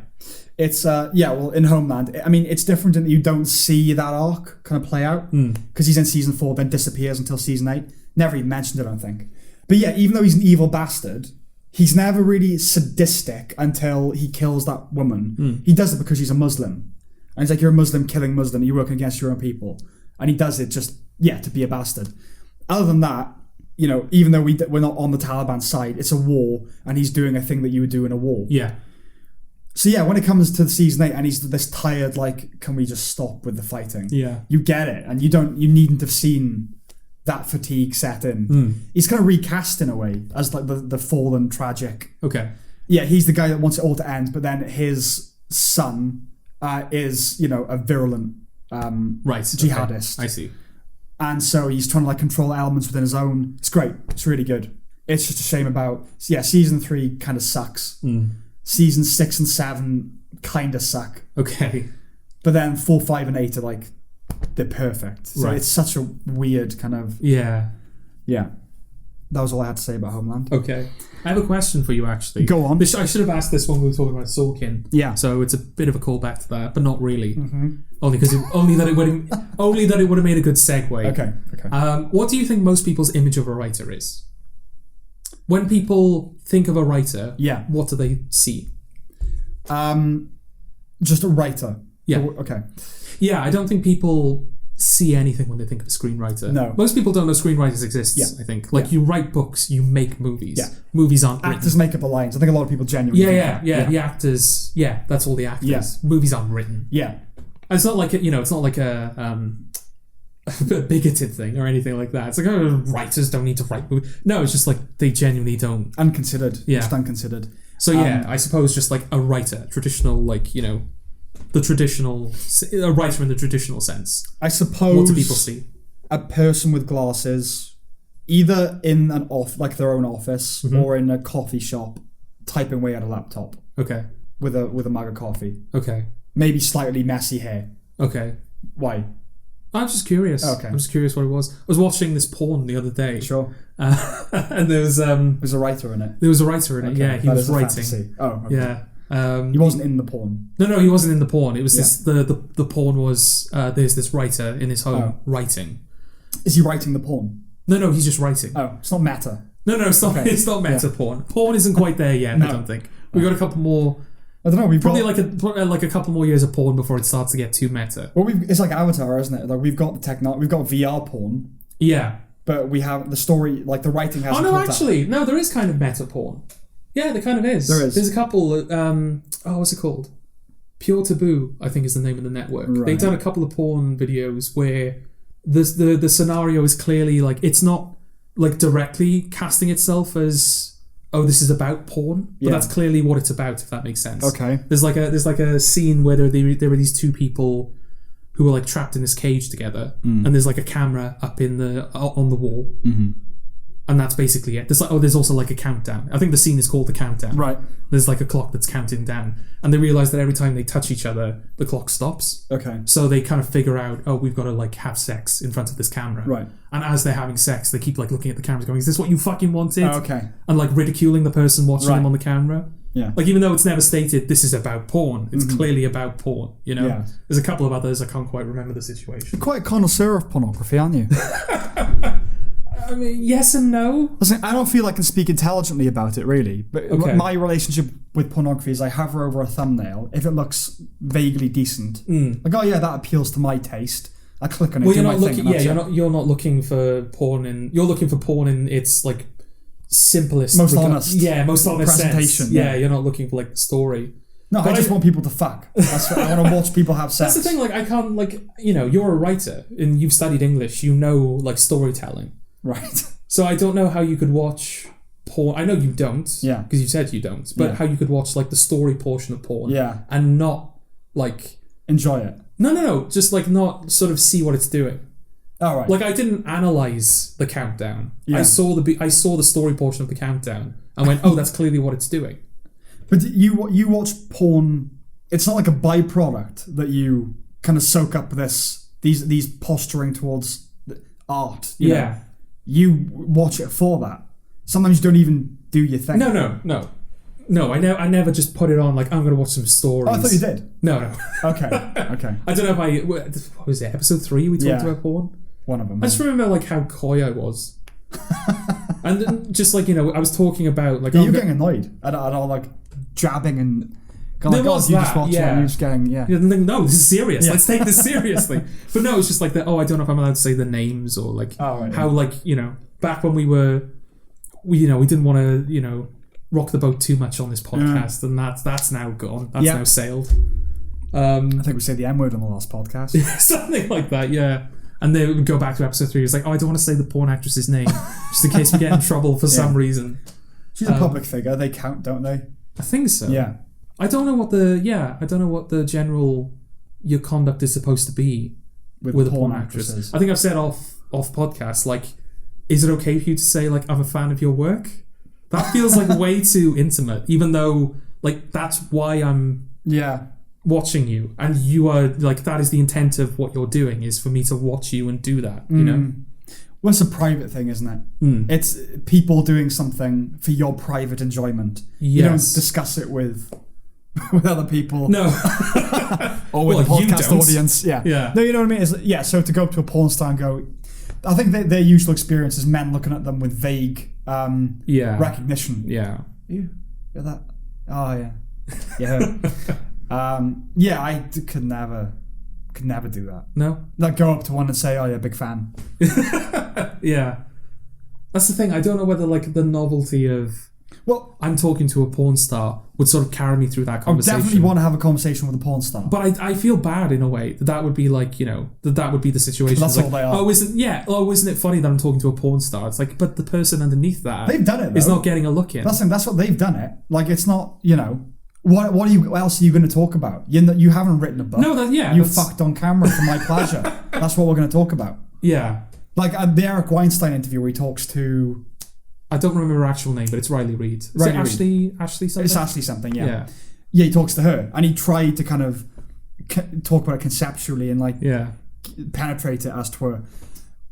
She wasn't up to it, rather. She was up for it, she wasn't up to it. Yeah, is that because she's just not used to it? Well, it's because she's a porn actress and she's thick as shit. No, but that's the thing. Like, is it just like, I was expecting for us to go to be this analytical or to be this sort of like abstract, I guess, about porn? I don't know. Or is it that, I don't view myself in that, I don't view porn in that regard? He probably would have prepared her for the kind of interview. It's not going to be a Logan Paul interview. It won't be like Logan Paul where I try to fuck you on the podcast. Right. She probably he gave her more credit than she was due. Like, fair play to him, God bless him. Well, yeah. But he tried to ask stuff and she just didn't really get what he was trying to ask, really. I think he's admitted as much, hasn't he? He said it was a mismatch. Yeah, it was a mismatch. Yeah. Fair, he but tried. It's still an interesting angle, Yes. And it is. I would like to have a conversation. I would love to have a conversation with a porn star. I'd like a frank conversation about it. But I couldn't go up to one and say, I recognise you. I saw you in Anal Addiction. Exactly. Yeah, big fan. Oh God, actually, there is a porn. I don't know how old it is. Called Anal Addiction. Is there? Yeah, and it's like the setup is like there's this girl. It's like a mother and like the stepbrother and stepdaughter. Mm-hmm. I don't know who's the actual child. Can't remember. I think it's the son.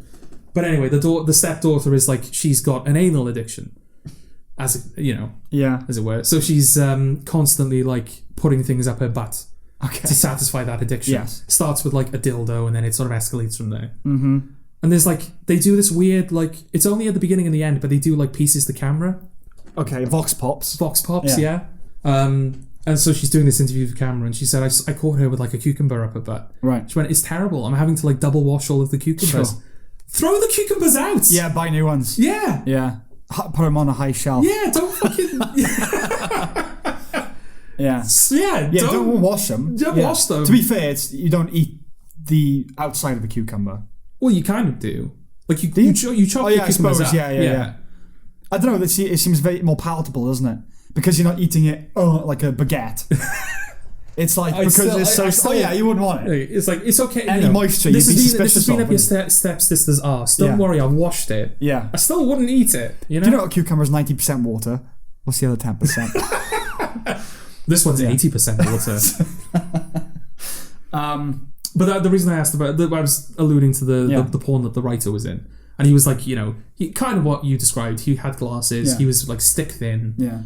He had like messy hair. Yeah. He had a typewriter that he was just sort of like poking. Cigarette. Yeah. He had cigarettes as well that he wasn't even smoking. He was just putting it in his mouth. Yeah. Going and then taking it out. Yeah. Hemingway, Dalton Trumbo. Bryan Cranston's Trumbo. That's what you think of when you think of a writer. Yes. Yeah. Yeah. So he was like stabbing this typewriter. Yeah. Like he would rip out a page, look at it for 5 seconds, and then scrumple it and throw it away and just start typing. That West Wing thing where he's... Yeah, exactly. He's just like... And then scrumple it up and throw it. And then like, the pizza girl comes to the door and he gets the pizza off her. And he just immediately slams the door in her face. I'm working! Yeah, it's that generally sort of... And then like he opens the door again because I think he has to like pay her a tip or something. Yeah, his tip. Well, I think the video is called More Than Just a Tip. Okay.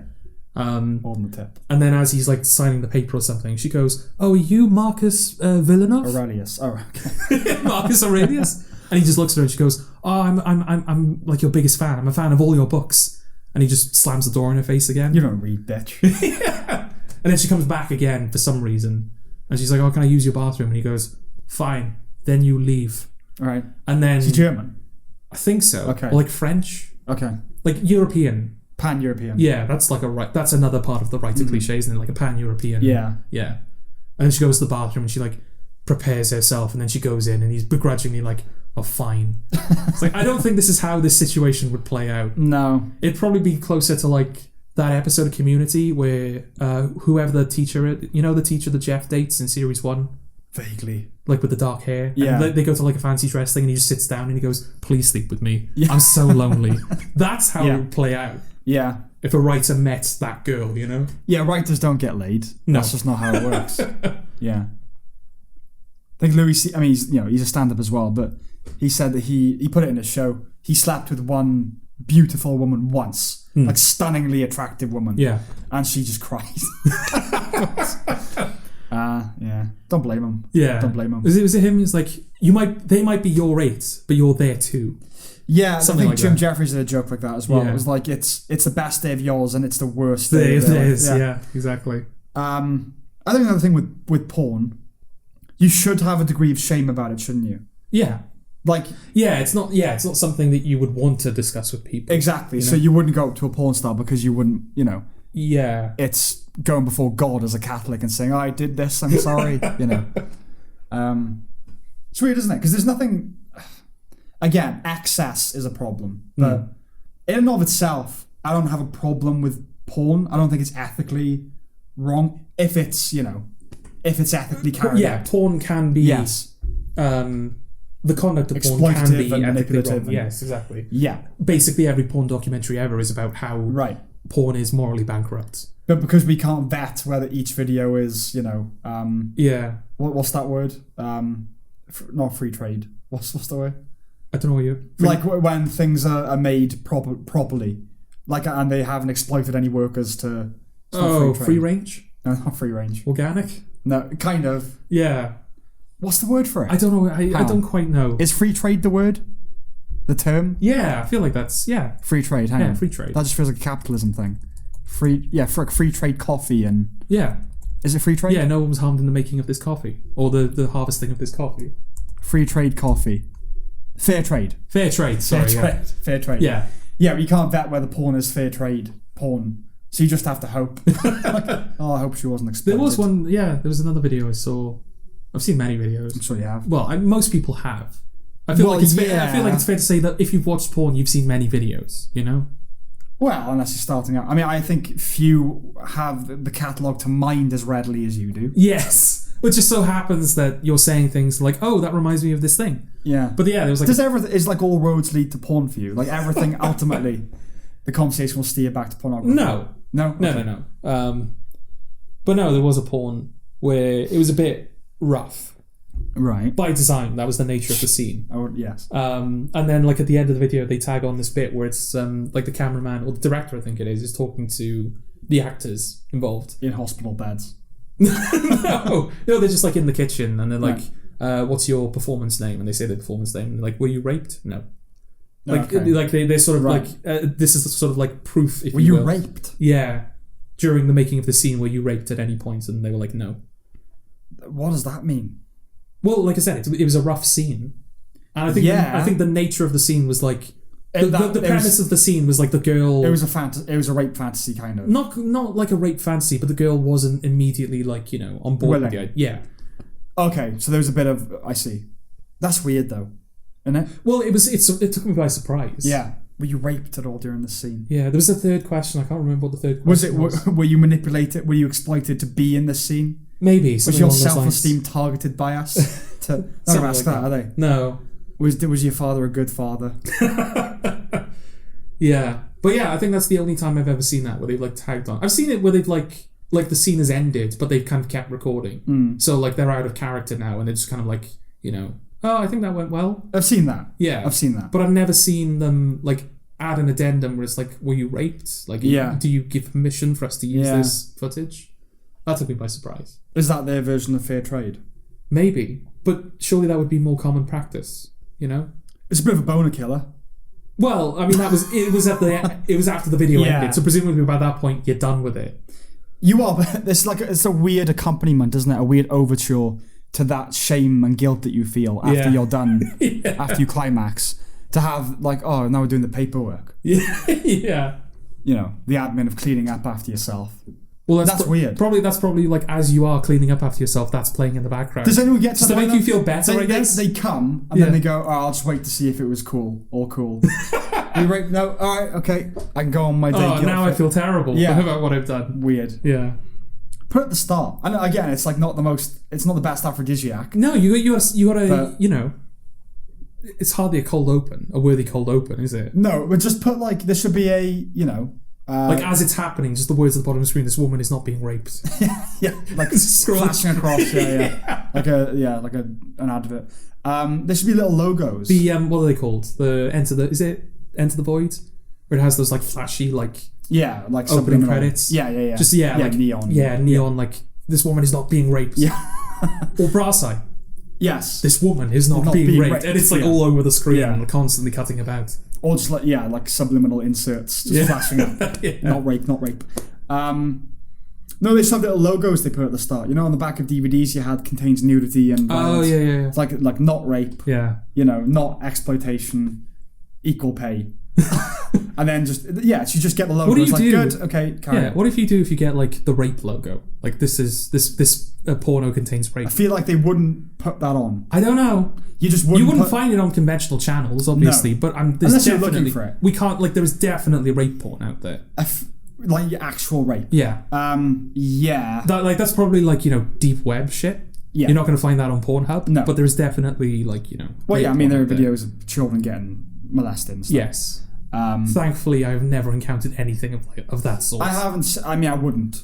There are things. No, but that's the thing. Like as you're kind of because you don't go looking for porn. You go to a site and then you just like you browse. Yeah. Through browsing, I've never encountered that stuff. No. Yeah, that stuff wouldn't be on there. Yeah. I mean, there are things on the internet that I have watched because I knew they were going to be deeply upsetting. Beheadings, things like that. Do you know what I saw? A video of a deer getting like shredded in landing gear of a plane. Okay. Not shredded, but like the plane lands. It's actually quite a funny video because the plane lands, and there's like it's filmed from inside the plane, and there's Pandy's mum. There's like smooth jazz playing. Right. So the plane lands. It's going across the runway. You don't see the deer. Just all of a sudden, you hear this like crunch, and just red like guts exploding out of the back of the landing gear. Okay. And then the saxophone on the soundtrack just goes. Okay. The jazz picks up as the deer explodes. It's like, why did you watch that video? It was recommended to me by YouTube. Oh, it's on YouTube. Yeah, but there is stuff like that. Yeah, YouTube, I mean, there are people dying on YouTube. Yeah, I've seen people killed on YouTube, but it's never like. It's always vaguely kosher. It's not. It's never that graphic. Yeah. I've seen 3, I think, that spring to mind. Well, 4. But like with that video again, like it's graphic in the sense that you see something exploding. Yeah. But like you could have said, oh, it was a bird. Yeah. And you don't see the animal before it gets exploded. Okay, you don't actually see the thing happen. It's moving too quickly. Okay. But you see the result, which is this red spray and stuff coming out of the back. I've seen one guy get shot with a shotgun at point blank range. Right. But it's on CCTV, so it's not very clear. Okay. That's probably the most graphic. You see his body slightly move and then just a massive puddle of blood instantly. Right. That one was bad. I've seen a guy have a stroke or an aneurysm where his eyes roll into the back of his head. Okay. I've seen the Bjork guy kill himself. But again, you don't really see that. It's more the sound of it. And I've seen the dude jump off the Eiffel Tower. But that's like from a distance. Yeah. That's on YouTube. I've seen much more off YouTube. Because, I don't know, it's like it's that morbid fascination thing. And a sense that I don't know why. Okay. I do feel something of an obligation to watch. Well, they put this there, so I should probably engage with things like ISIS beheading videos. I feel a weird obligation to see that they are doing this. Okay. Like there is this bad. I need to acknowledge that this evil exists. I gotta look it in the face. Okay. Yeah.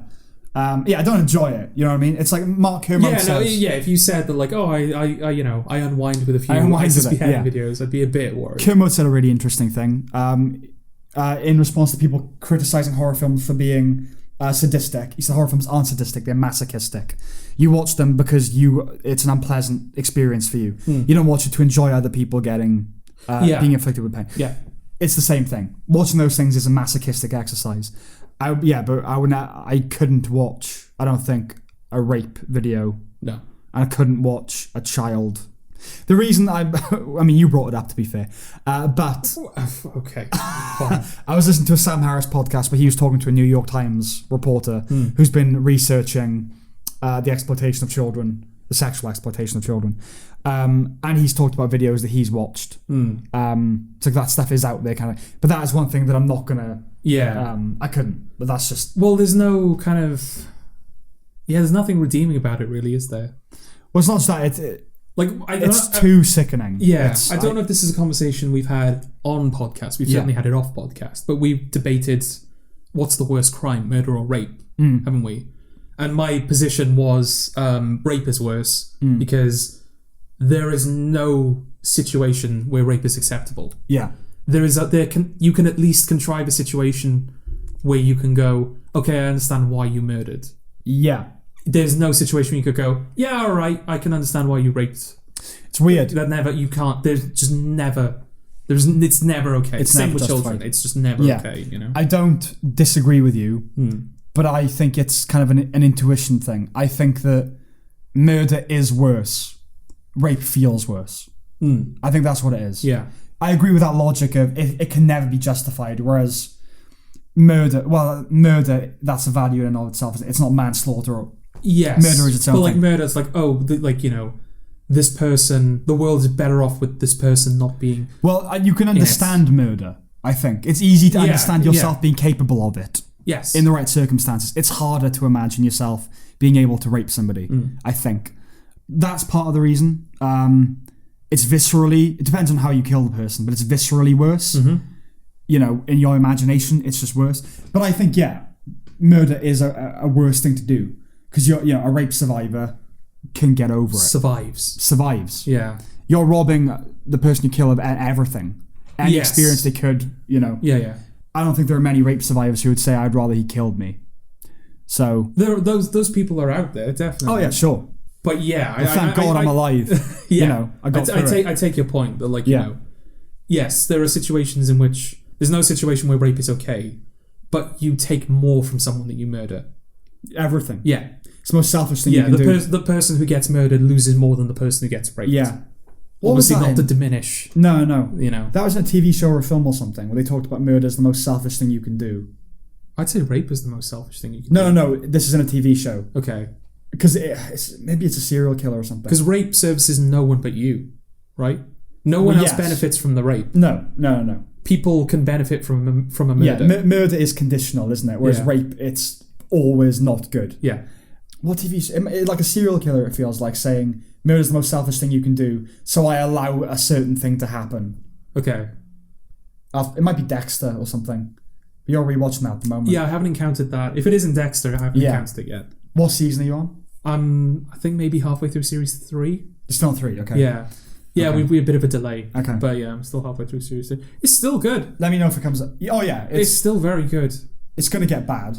No, I know that. Yeah. But for now, it's still it was always good. Yeah, you missed it, unfortunately. You came in at the wrong place. But it always feels... It feels like they've always... until series 5, I'm talking purely about the first 3 seasons at this point, it feels like they're always able to find a new, interesting angle to approach Dexter at. Like the first series, it's someone who's a better serial killer than him, and it turns out that they're related. The second series is... Oh God, what was the second series? Second series is being hunted by Dokes, and it's the bunny boiler. Yeah. So the law is kind of against him in a certain respect, and he's being tested in his personal life. His fidelity is being tested. Yeah, and then the third series, he's sort of being manipulated into being a vigilante. I can't really remember much of that. I know it's Jimmy Smits. I know he kills someone at the start of the season. It's his brother or something. Yeah, he kills Jimmy Smith's brother. Yeah. Then Dexter kills the person that everyone thinks killed Jimmy Smith's brother. Yeah. But Jimmy Smith witnesses the aftermath. Okay. And figures out that Dexter is a killer. Right. And then he starts to kind of manipulate Dexter into being a vigilante for him. Okay. It's like, you are delivering justice that I could never deliver, Dexter. We're going to work together. Okay. So it's this, civilian, basically. I mean, he's in law enforcement, but he's the civilian that's kind of using Dexter. Yes. And then I haven't got to Trinity yet, but I know that's considered the holy grail of... Yeah. Well, that's kind of... He's the most prolific serial killer, I think, that they've encountered. Yeah, there's He's been going for 30 years 30 years. There's cycles he goes through, right? Yeah, cycles. The same cycle. He kills in 3s. That's why he's called Trinity. Well, you've seen it, right? The end. I won't spoil it for you then. Yeah, don't spoil it. I've seen the end of that season, but I don't know the stuff that comes before it. Yes, he kills in cycles, and he's led a domestic life for all that time as well. So Dexter finds out who he is, plans to kill him, but then sees he can learn from him. Yeah. But how do you balance your work life and your home life? And then, did you ever see the Thanksgiving episode? I have no idea. Because that, for me, is the peak of Dexter, is that he goes over his house for Thanksgiving. Okay. And that's all I'll say. There's something about like those kinds of episodes in TV shows, isn't it? I always remember the episode of Breaking Bad where Jesse goes over for dinner. That's not even like the episode. No, it's not the episode. It's a scene of an episode. But that always sticks out in my mind. Just them around the dinner table. Yeah, the awkward. Yeah. There's because it's John Lithgow, and I think I think a lot of people knew him from Third Rock from the Sun. Yeah, I think that was his. I think that was kind of his Breaking Bad, not to the same degree, but like before Breaking Bad, everyone knew Bryan Cranston as Hal. Yeah. And then he became Walter White. It's like, oh shit, he can do that. Yeah. Similar thing with John Lithgow. Definitely. Like, shit, you can be like this horrible man. That was his thing. Because, where do you know him from prior to... I knew he was the voice of Lord Farquaad. I didn't know that. You didn't know that? I didn't know that. And Cliffhanger. Those are the two things. Okay. Which he plays a villain, but it's a pantomime villain. Yes, it's not a proper... You stupid fucking bastard! What's the his second in command? The one who should have been the villain? Travers, yeah. Yeah. What's his name? What's the Sylvester Stallone's character's name in that? Gabe Walker. Walker! Yeah. Walker! Shooting the rabbit. And missing. Yeah, he didn't even hit the rabbit. Yeah, the rabbit's not moving. It's just kind of there. Yeah, it just kind of ambles off. Yeah. Such a underrated. Have we ever talked about that on the podcast? I don't think so. Because that was a fairly recent rewatch for both of us, wasn't it? We'll wrap up Lithgow quickly. Because there's a scene in that, in the Thanksgiving episode, where it's basically you start to see the fractures of maybe it's not perfect, as perfect as it seems. And his wife says something and he just goes, shut up, cunt. Right. Like that, and it's, it's like you've been punched in the stomach when he says that. And I guess if you knew him from Third Rock from the Sun, it truly would be John Lithgow. What are you doing? Who is this imposter? Yeah. He's fantastic in that. Okay. I genuinely am looking forward to it, because when he kills people, the cycle is based on trauma from his childhood. And when he restages those set pieces, he becomes a child again.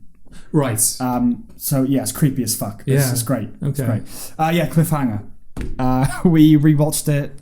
Well, you watched it for the first time. Properly, yeah. Probably last year? Something like that, yeah. It's good, isn't it? It's there's a really, really good film in Cliffhanger. That's the problem. Yeah. If only the film itself is not great. No. But with minor tweaks. Yeah. Not even major, like minor tweaks, it could have been something really good. We went through a period of watching kind of 80s and 90s action films that I had seen growing up. Yeah, so like, Commando, Eraser. Stuff like that. And it was interesting. What was the other one? There was loads, but like the ice hockey one? Sudden Impact. Sudden Death. It is Sudden Death, yeah. Yeah, and you watched it and you think, expecting schlock, and it mostly is. But then it's kind of an interesting exercise to watch them and think, they're almost a good film. Like, what could have been done to make them... Cliffhanger was probably the closest, I think. Yeah, because it wasn't... Because that's sort of I know that a lot of the films, they're like cops. Yeah. Or they're like special forces. Yeah. So whenever they do like the action movie fighting thing... Yeah, it kind of makes sense. It kind of makes sense. Yeah. But Sylvester Stallone plays a rock climber. He's a mountain rescue kind of guy. And he doesn't do the Sylvester Stallone thing. There's like one moment where he picks a guy up and impales him on a stalactite? Yes. Or stalagmite? A stalactite. It is tight. Tight is coming, from the ceiling. Yeah, he impales him on that. That's a bit like action hero, super strength. Yeah. But other than that, he's not a proficient fighter, really. No, he fights Lithgow, but it's Lithgow, Yeah, He fights Lithgow at the end. It doesn't feel like he throws some badass one-liners out there. Yeah, it doesn't feel like the action is taking place in a separate movie. It makes sense for the character that he's playing. Well, he's a built guy because he's a rock climber, so it does kind of have an internal logic. And that makes sense as well, yeah. Starts off with a genuinely harrowing scene, which I forgot how harrowing it was. Genuinely, even though it's an action movie cliche, the wife is killed or whatever, it's like upsetting. Like that scene is... Well, you don't expect it. I think because you see, not her death, but her face as she falls. Yeah, but also, they're not going to kill her off. Should we say what it is? I mean, it is the first scene. So. Yeah. We can talk about Cliffhanger freely, can't we? Yeah, it's 93, right? Yeah. Well, spoilers for Cliffhanger. They're remaking it, actually, aren't they? With a woman lead. Oh, yeah. I think in the news, right, that when they said they were going to remake it, they said it's going to be a female lead and Jason Momoa is going to cameo. That was their thing. Cameo? Yeah, cameo. Okay. That's a weird bit of news in the first round of... Yeah. So he's just going to pop up. It's not like he's a famous rock climber even. No. He's just like an actor that's big. Yeah, he's muscly. That's going to pop up. He's the guy you cast in the reboot. Yeah, if you're going to remake it, and one of the first bits of news is a cameo, it's Sylvester Stallone is going to cameo. Yeah, exactly. What's his name? Michael Rooker? Yeah, he's going to cameo. Yeah, but not just this actor who's got nothing to do with the franchise or the subject that it's about. Was Aquaman out at the time? Might have been, yeah. It must be because of that. Yeah, just maybe. like he was big news at the time. Yeah, and now people are like, oh, Jason Momoa, I guess. Yeah. Okay, so Cliffhanger is about. I'll just describe the first scene. Okay. Don't quite remember the first scene, if I'm honest. That is the first scene. I remember the conclusion of the first scene. Okay. Well, she falls.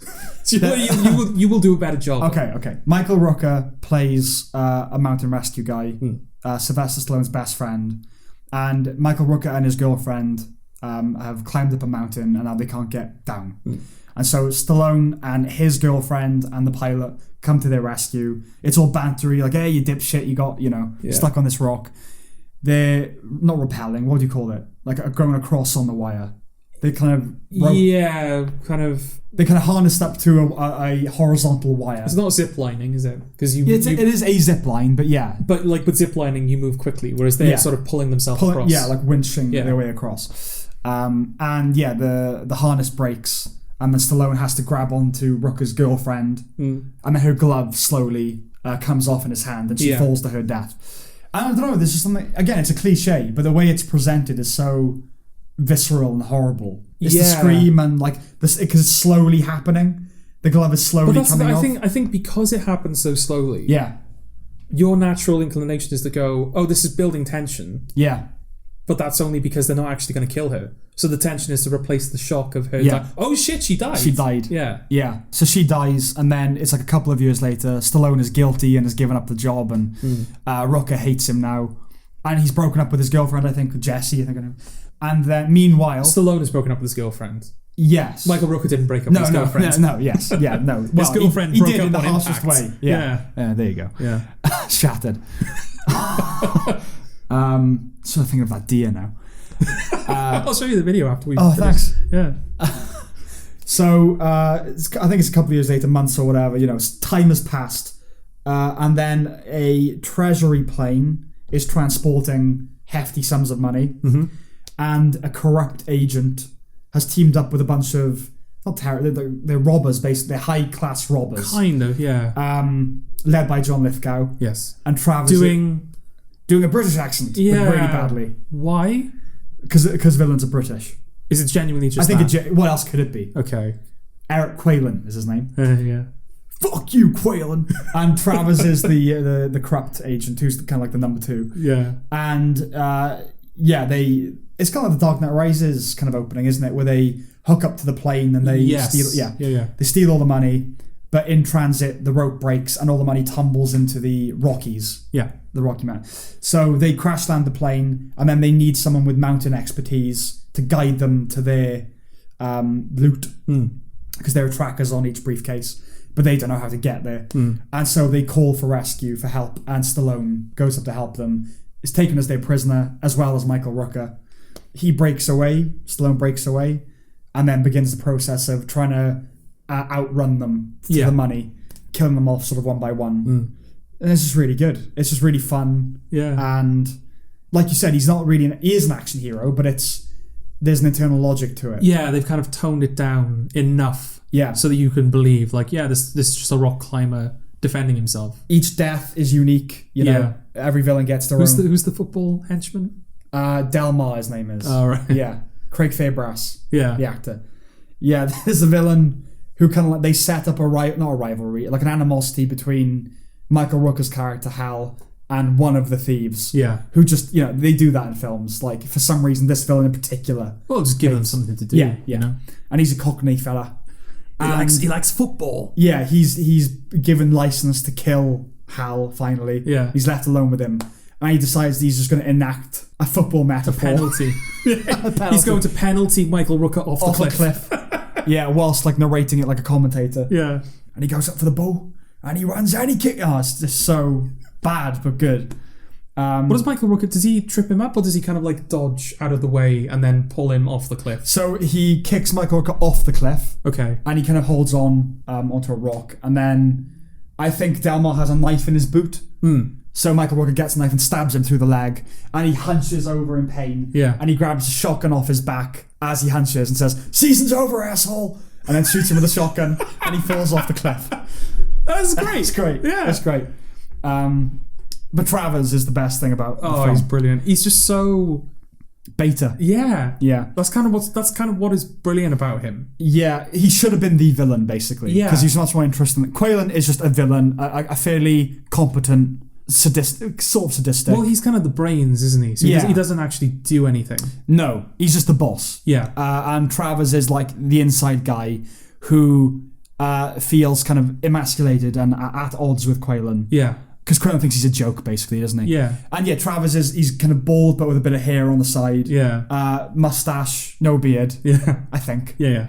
And it's quite a big guy, fairly portly. And just like red-faced, at every turn just falls flat on his face. And just gets increasingly agitated and annoyed with Stallone's character. And he's much more interesting, because he's, Stallone, like we said, is an action hero, but isn't. Travers would be a good villain that kind of is incompetent in a way that... Yeah. And also, like, frustrated. Quaylen is invested in what's happening purely because he wants the money. Yeah. Whereas... What's his name? Travers. Yeah. Oh. You can't even remember his name. I feel bad for him. I know. Can't remember his name. He's dead. Oh, okay.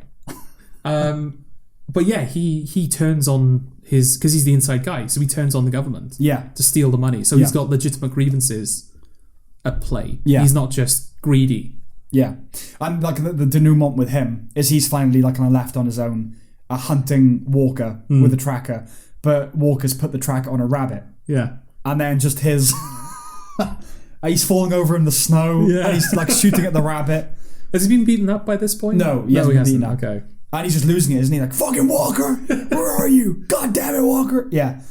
And then he's just summarily executed by Stallone and by Mike. They both kill him. Yeah. They simultaneously kill him. Which that feels like the way you kill the final villain, isn't it? Yeah, working together. Yeah, Michael Rooker and Sylvester Stallone put their differences aside to kill the big bad guy. Yeah. And it's not even that. It's not even that. But it depends what version you watch, because some versions are edited because it's so violent. Stallone's under the ice, shirtless. Okay. Yeah, I know. All right, okay. And Travers it's still like the 90s, Yeah. Travers is kind of stalking him under the ice and like reloading his gun, like, haha, I'm going to kill you now. Then Stallone just draws a gun from nowhere, shoots through the ice, it hits Travers, whilst Michael Rooker, who's found him, shoots him with a shotgun. So he's kind of simultaneously, and he just falls through the ice and disappears up the river. It's great. But then you also have just John Lithgow there. Yeah. Then again, they get to fight him on a helicopter that's hanging off the side of the cliff. On the bottom of the helicopter. Yeah, exactly. It's turned upside down, yeah. We recommend Cliffhanger. Definitely, yeah. Like, it's sort of, as like a bad action movie from that era, it's definitely like one of the best. Yeah, it's so good that it's like almost... It's almost good. It's almost good. Yeah. That's how good it is. Yeah. Like I said, each villain gets a unique kind of colourful death. And that's what... If you're watching an action film or a horror film, if nothing else, you just want good deaths, don't you? You want cool kills. Yeah. And it does that in spades. Should we talk about the Batman trailer? Yes, we'll move on to that. Okay. In our new segment, consume or die. Assume. Consume or assume? Assume. Is like that an anything? No, you're shoeing it. Okay. Assume? A shoe. A shoe. Consume or a shoe. Okay, I thought you were doing a pun. Yeah, a shoe. I was trying to, okay, but now I've learned that the word doesn't work as a pun. So now we're stuck with consume or a shoe. Are you trying to make a pun out of a shoe or assume? Well, no, consume or a word that sounds like consume but means the opposite. Right, okay. Yeah, it doesn't quite work then. No. It is a shoe. It ends with a W. Okay. Yeah. Well, that sucked. Yeah. We're building up to the Batman trailer, but there is other DC news that I feel we should just briefly acknowledge. Sure. So Justice League Snyder Cut. That is an Eddie thing. Yeah. The Snyder Cut trailer was released. I haven't seen that. I saw it. I don't know whether it's just me. There's just this air of smugness around the trailer that I couldn't shake. They play like a super low energy cover of Alleluia. Is the original? No, it's the original. Okay. I don't think so. It sounds too like grimy. Okay. To be the original, I could be wrong. Is there a guy singing like, there was a secret chord? Oh, maybe. David. That is the original, if that's the case. Okay, I don't know. Leonard Cohen. I don't know. Okay. But yeah, they're playing that, and there's a couple of shots in there that are clearly like from the original trailer that never made it into the final film. But there's also just a lot of, we see Superman and there's genuinely nothing in the trailer that seems to be from the original film or the film, the film that came out. There's like a scene where like they're, gearing up to fight the main villain, but the background is entirely different to what ended up in the final version. I don't know, could have just been me, but I felt that there was a smugness around that trailer. Okay. It's like, oh, look at this. This is the proper Justice League. I've been reading up a little bit on modes of like convincing, basically, of argument. So you've got pathos, logos, these Greek things, right? And pathos is trying to win an argument or convince somebody with emotion, right? And I would argue a bad way of convincing somebody. Yeah. I think that let's use the logos in this. People are just being nice to Zack Snyder because his daughter killed herself. Is it? Because I don't get... Nobody was nice to him before that. Well, no. His films suck, Zack Snyder. Your films suck. But a lot of people don't think that. I'm not going to let your daughter's tragic death stop me from saying that you are a terrible filmmaker. Well, clearly. Yeah. Clearly you're not going to. But there are a lot of people who genuinely like him and think he's a good filmmaker. Who? People. Who? But that's the thing. We don't know any of these people. But who are these people? They're clearly out there. Well, DC fans. Okay, DC fans. There are a lot of people who, when DC started to go in a lighter direction, they kind of rallied against that. It's like, oh no, it's corrupting Zack Snyder's vision of this universe, which is a vision now which is now being reinstated by the new Justice League. Yeah. But is being contradicted by Suicide Squad. I don't think anyone knows what's happening with all that stuff. No. Because I know the Batman isn't part of that. No, that's completely universe. Its own thing. So what the fuck is going on? Because they're new raft of films. It looks like they are reforming themselves. Yeah. Everyone liked Wonder Woman anyway. Yeah. People are going to like the sequel. We'll talk about the Batman. The Suicide Squad people are going to like. Yes. It's going to be another Guardians, but it's going to be a DC Guardians. Yeah. They're reforming their image. And also Snyder gets a cut. His own cut. But the way it's being celebrated, in the sense of it was the original filmmaker, let's let him do his thing. It's interesting in that regard, because this is not, people, when the Sonic redesign occurred, everyone was like, oh, we've never really seen this sort of thing before. This is definitely the new version of that.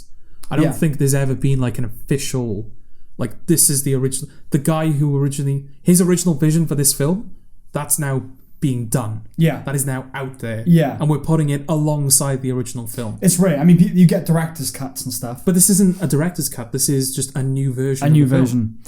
Well, because in tandem with this has been a lot of criticism leveled to Joss Whedon. There's been reports about how he behaved on set. I don't really know anything about that. It's more the Whedon hate. Now people say, oh, you sucked anyway. Like, compared to Zack Snyder? Yeah. Like, think of what you want about the Avengers and Avengers Age of Ultron. Like, they're pretty well the Avengers are pretty well written. Yeah, well, the Avengers is still highly regarded. The Avengers is well written. Buffy is great. Yeah. He's a good writer. Like, people love Firefly. I think people are fatigued with Joss Whedon. They were fatigued with him when Ultron came out, but I think they're fatigued with his imitators. Right. There are a lot of people, I think, who try to imitate, or it feels like Joss Whedon's kind of quippy dialogue. That's something a lot of people try to imitate, and they can't. Well, that's the thing. I know. But that's not Joss Whedon's fault. No, I know, exactly. I know people love it a lot, but the fact is, there is no Thor Ragnarok without Joss Whedon. Yeah. I really believe that. He did that thing that turned Marvel into what it was with the Avengers. Yeah.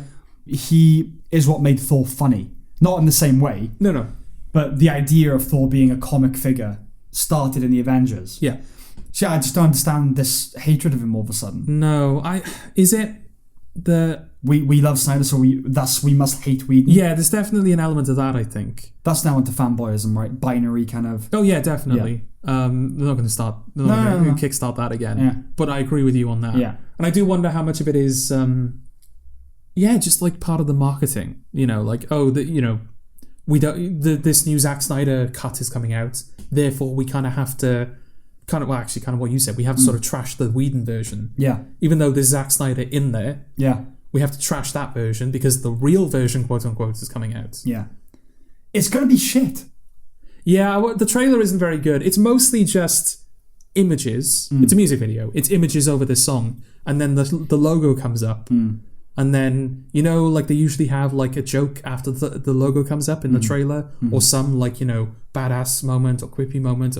It's just the Flash going. He says something like, "Oh, it's going to be difficult to defeat this guy," and then Ben Affleck goes, "Well, this guy's never fought all of us united."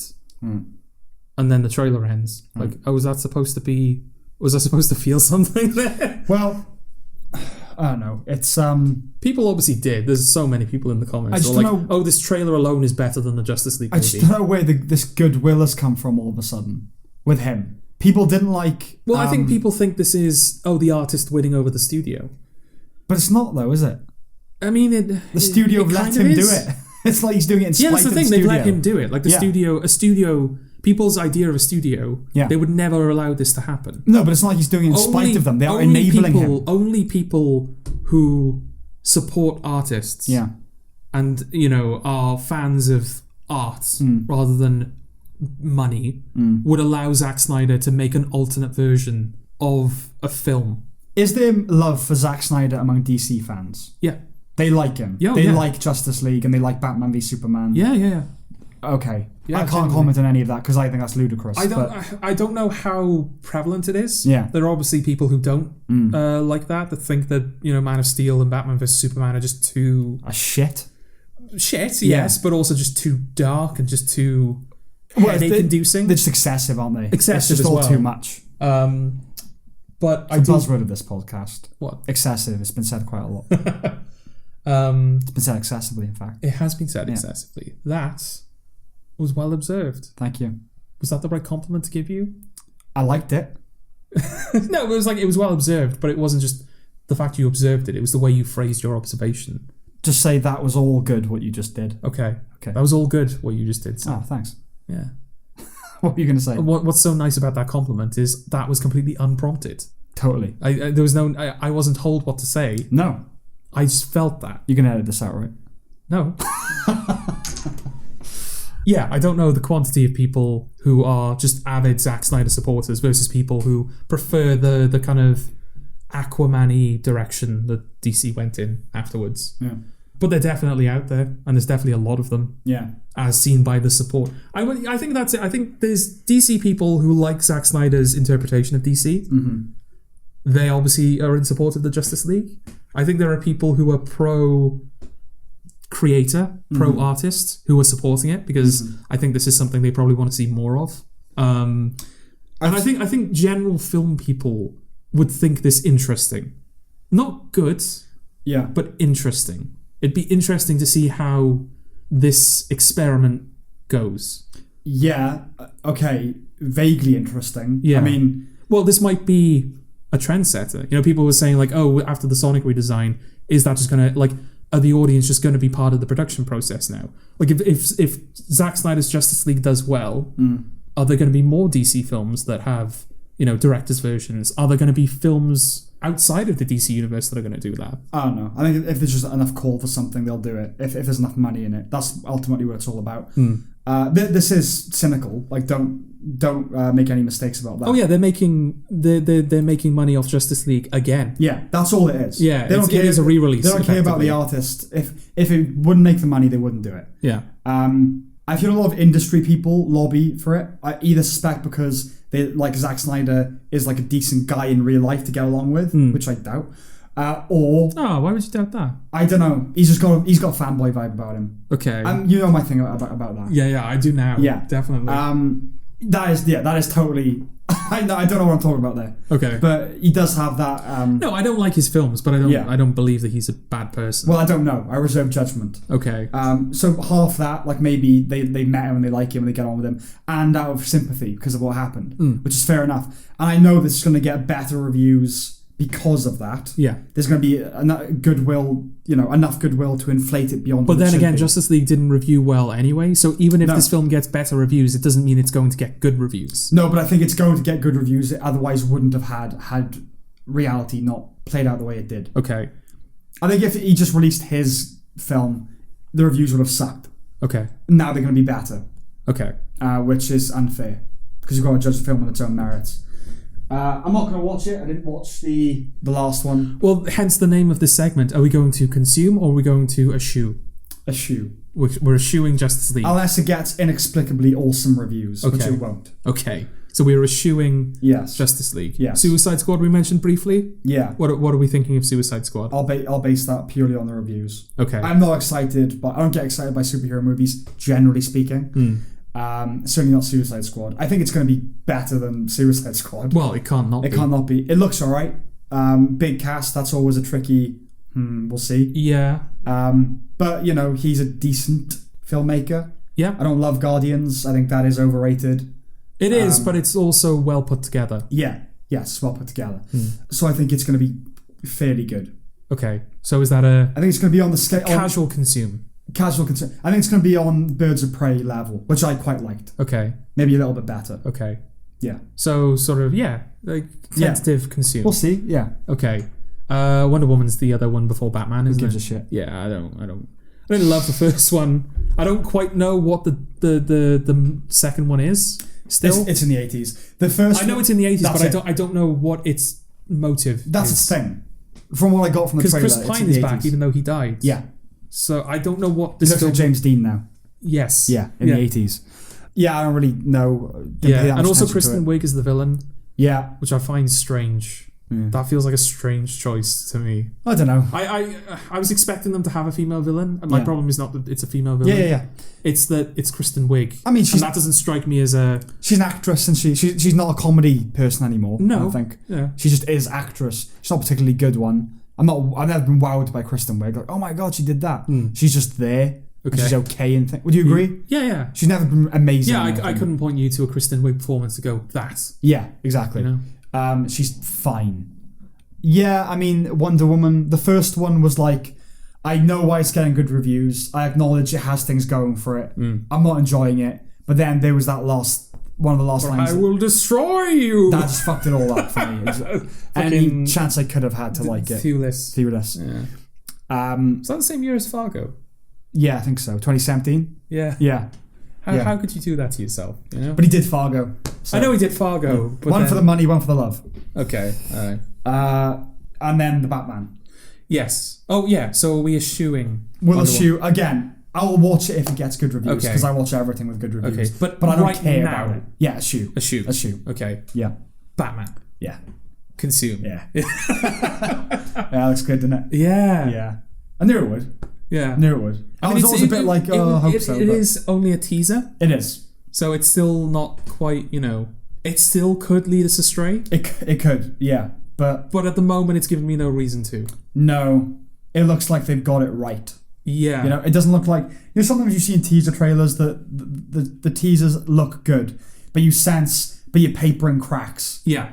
I know, but you're just showing the good stills. This didn't feel like that. It felt like there was a lot more. Well, why didn't it feel like that? Because in a way, it's a bit similar to the Justice League thing, where it's mostly images. There isn't too much dialogue in between. Yeah. But it is mostly just kind of like tone setting. Yeah. So why does Batman work and Justice League doesn't? Part of the reason is probably because we haven't seen it before. Okay, that aside. No, genuinely. No, but that aside, I mean... Why does Batman... Because I haven't seen the Justice League trailer, to be fair. No, but I look at the Justice League trailer and I'm just not excited. I'm like, oh, God. Whereas with the Batman, I'm like, genuinely, I want to see where this is going. Well, God, I don't know. It's probably Alchemical, isn't it? I mean, we're Batman fans, I would say. Yeah. It just has a confidence about it. A subtle confidence. But where they can hold back. Do you know what I mean? Like, this looks... Because it looks... there probably is a bit of touch-up, but I don't think there was a single CG shot in the trailer. Not that I noticed. No. Yeah. That's part of it. Do you know what? I didn't realise that. Yeah. It looks like a physical... Yeah. Physical filmmaking. There will be, obviously. Yeah, bits. But it's going to be like The Dark Knight. Is it the Riddler? Is he like the primary... He's the villain. Yeah, he's the villain. Yeah, that doesn't require much in the way of... It looks like they're finally doing a detective Batman story, where he's a detective, where there's a serial killer. Yeah. They haven't done that before. No. I was thinking, what rating is this film going to be? Because it'll probably be a 12. Yeah, that's probably what they're going for. But still, that would be like if you're starting Batman from scratch, like right, you aim for 12. Yeah. But still, that's a hell of a to do a serial killer in like a 12 film. Yeah. I wouldn't want it to be 15. I feel I don't want swearing in, but you know what I mean? It's like, let's keep it 12. Yeah. We got The Dark Knight with a 12, so that you can do this. Well, that's sort of the danger, isn't it? We don't want this to just be The Dark Knight light. But I don't think it will be. That's another great thing about it. It doesn't. This is not Nolan. No. It's my prediction before we saw anything was it was going to be Arkham, right? Yeah, the Arkham games. Which that's in there, but without the pure kind of zany. Oh yeah, it's over the top. Yeah, it's not zany, not yet at least. It's very noir and moody and grounded, but there are hints like the guy, the thugs with all the face paint and you know the rogues gallery of villains that we're getting rather than just one or two. So that's Alchemy. I don't know, it just looks really good. The cinematography looks great. Well, it's Matt Reeves, right? Yeah. He's War for the Planet of the Apes, Dawn of the Planet of the Apes. Those are good-looking films. Visual stylist. Yeah. And he knows how to work with, I guess, unconventional protagonists. Because obviously, like, all of the apes are CG in that. You don't even think that, though. No, you don't. When you think back to Caesar, you do not think that's a constructed thing. Like the first one, Rise of the Planet of the Apes. A bit. Because that's now, how many years old? Like 9. 9 years old? Yeah. It's aged. Yeah. And Dawn is starting to look a bit, it's starting to age a little bit. But Rise, I don't know, Dawn and War feel like they were filmed... The CG was very well integrated in those films. Yeah, well, because he didn't direct the first one. No, he didn't. Yeah, that was somebody else entirely. Robert Wyatt, Yeah. Yes, that's part of it. I don't know, it's just... I rewatched Prisoner of Azkaban recently. Okay. And the Hippogriff, that's CG of its time. But you realise that it doesn't age if the story is good. Like that is... Other than like some... That's it, the films weren't very good. Early noughties films... that had that horrible spot of CG where it aged instantly. Oh yeah, but the films really, like rubbery. And but the films were never good. So if they were, you'd ignore that because you do, don't you? Like it's just I accept the reality of it. Yeah. If I'm absorbed by what the film is presenting. Yeah. But yeah, in the Batman trailer, no CG that I could determine. That thing of the car going through the church, another director would have CG'd that. Yeah. No, that was pure physical filmmaking. Yeah. I like the suit. Yeah, it all looks good. And as just pointed out, like Matt Reeves knows how to work with CG. Yeah. So if there is going to be CG in it, it's going to be well done. Yeah, it's going to be well done. Him beating the shit out of the I like guy. That. That's good. Yeah, I like that they subvert your expectations. He doesn't say I'm Batman. Yeah, he says I'm vengeance. I like that. But the standout is Colin Farrell. Where does he pop up in the trailer? Does he? This is the thing. He does. He does. 3 times he pops up. Okay. Do you recall the guy saying, "This guy's crazy"? Yeah. That's Colin Farrell. Oh, is it? Yeah. Okay. Yeah. The prosthetic work is astoundingly good. Right. The guy, the thug, just the fat thug. Yeah. Yeah, that's Colin Farrell as the Penguin. Oh, okay. Fuck, all right. Yeah.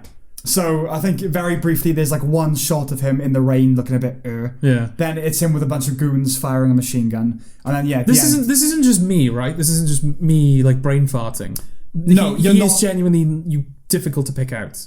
Yeah, I didn't know until I thought, so I put a thing on Instagram about this.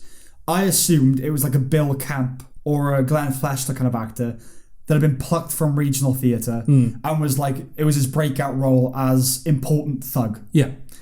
But then afterwards, I found out that it was Colin Farrell. Right. And that's now been like, they've confirmed that it is. And it's being talked about. And I said, if the makeup team are not nominated for an Oscar, just for that. Yeah. Because it looks, it does not look like Colin Farrell at all. It does beg the question, why? If you're going to do that to Colin Farrell, why cast Colin Farrell? It's interesting, why not cast Bill Camp or someone like that? Because we were always a bit thing about Colin Farrell's the Penguin. That's going to be interesting. And the fact they made him not look like Colin Farrell. Yeah. It does beg that question. There must be something about him. Yeah. Like the way he performed. Yeah. During the casting or whatever. I hope... Like, we have to... That is the Penguin. We have to find a way of making that work. I hope they kind of went looking for him, because I read a thing about Jonah Hill was in negotiations to be in the film. Right. As the Riddler or the Penguin maybe. Okay. And ultimately, he wanted to be paid like more than Pattinson or something like that. Oh. That was one of the problems. But another problem was they couldn't decide which role that he should play. It's like it shouldn't work like that. It should be an actor picks. Yeah. You go to the actor. Yeah. So I hope that's not the case with Farrell. It's like we want Farrell in the DC universe, so give him a role. Yeah. I hope it was. Well, let's go with him and see what. But he looks good, and like I said, he doesn't sound. At the end, it's one of those random Gotham goons. This guy's crazy. Like, oh shit, it's Colin Farrell. So yeah, it's amazing. That's what got me. And, I instantly forgave him for Nirvana.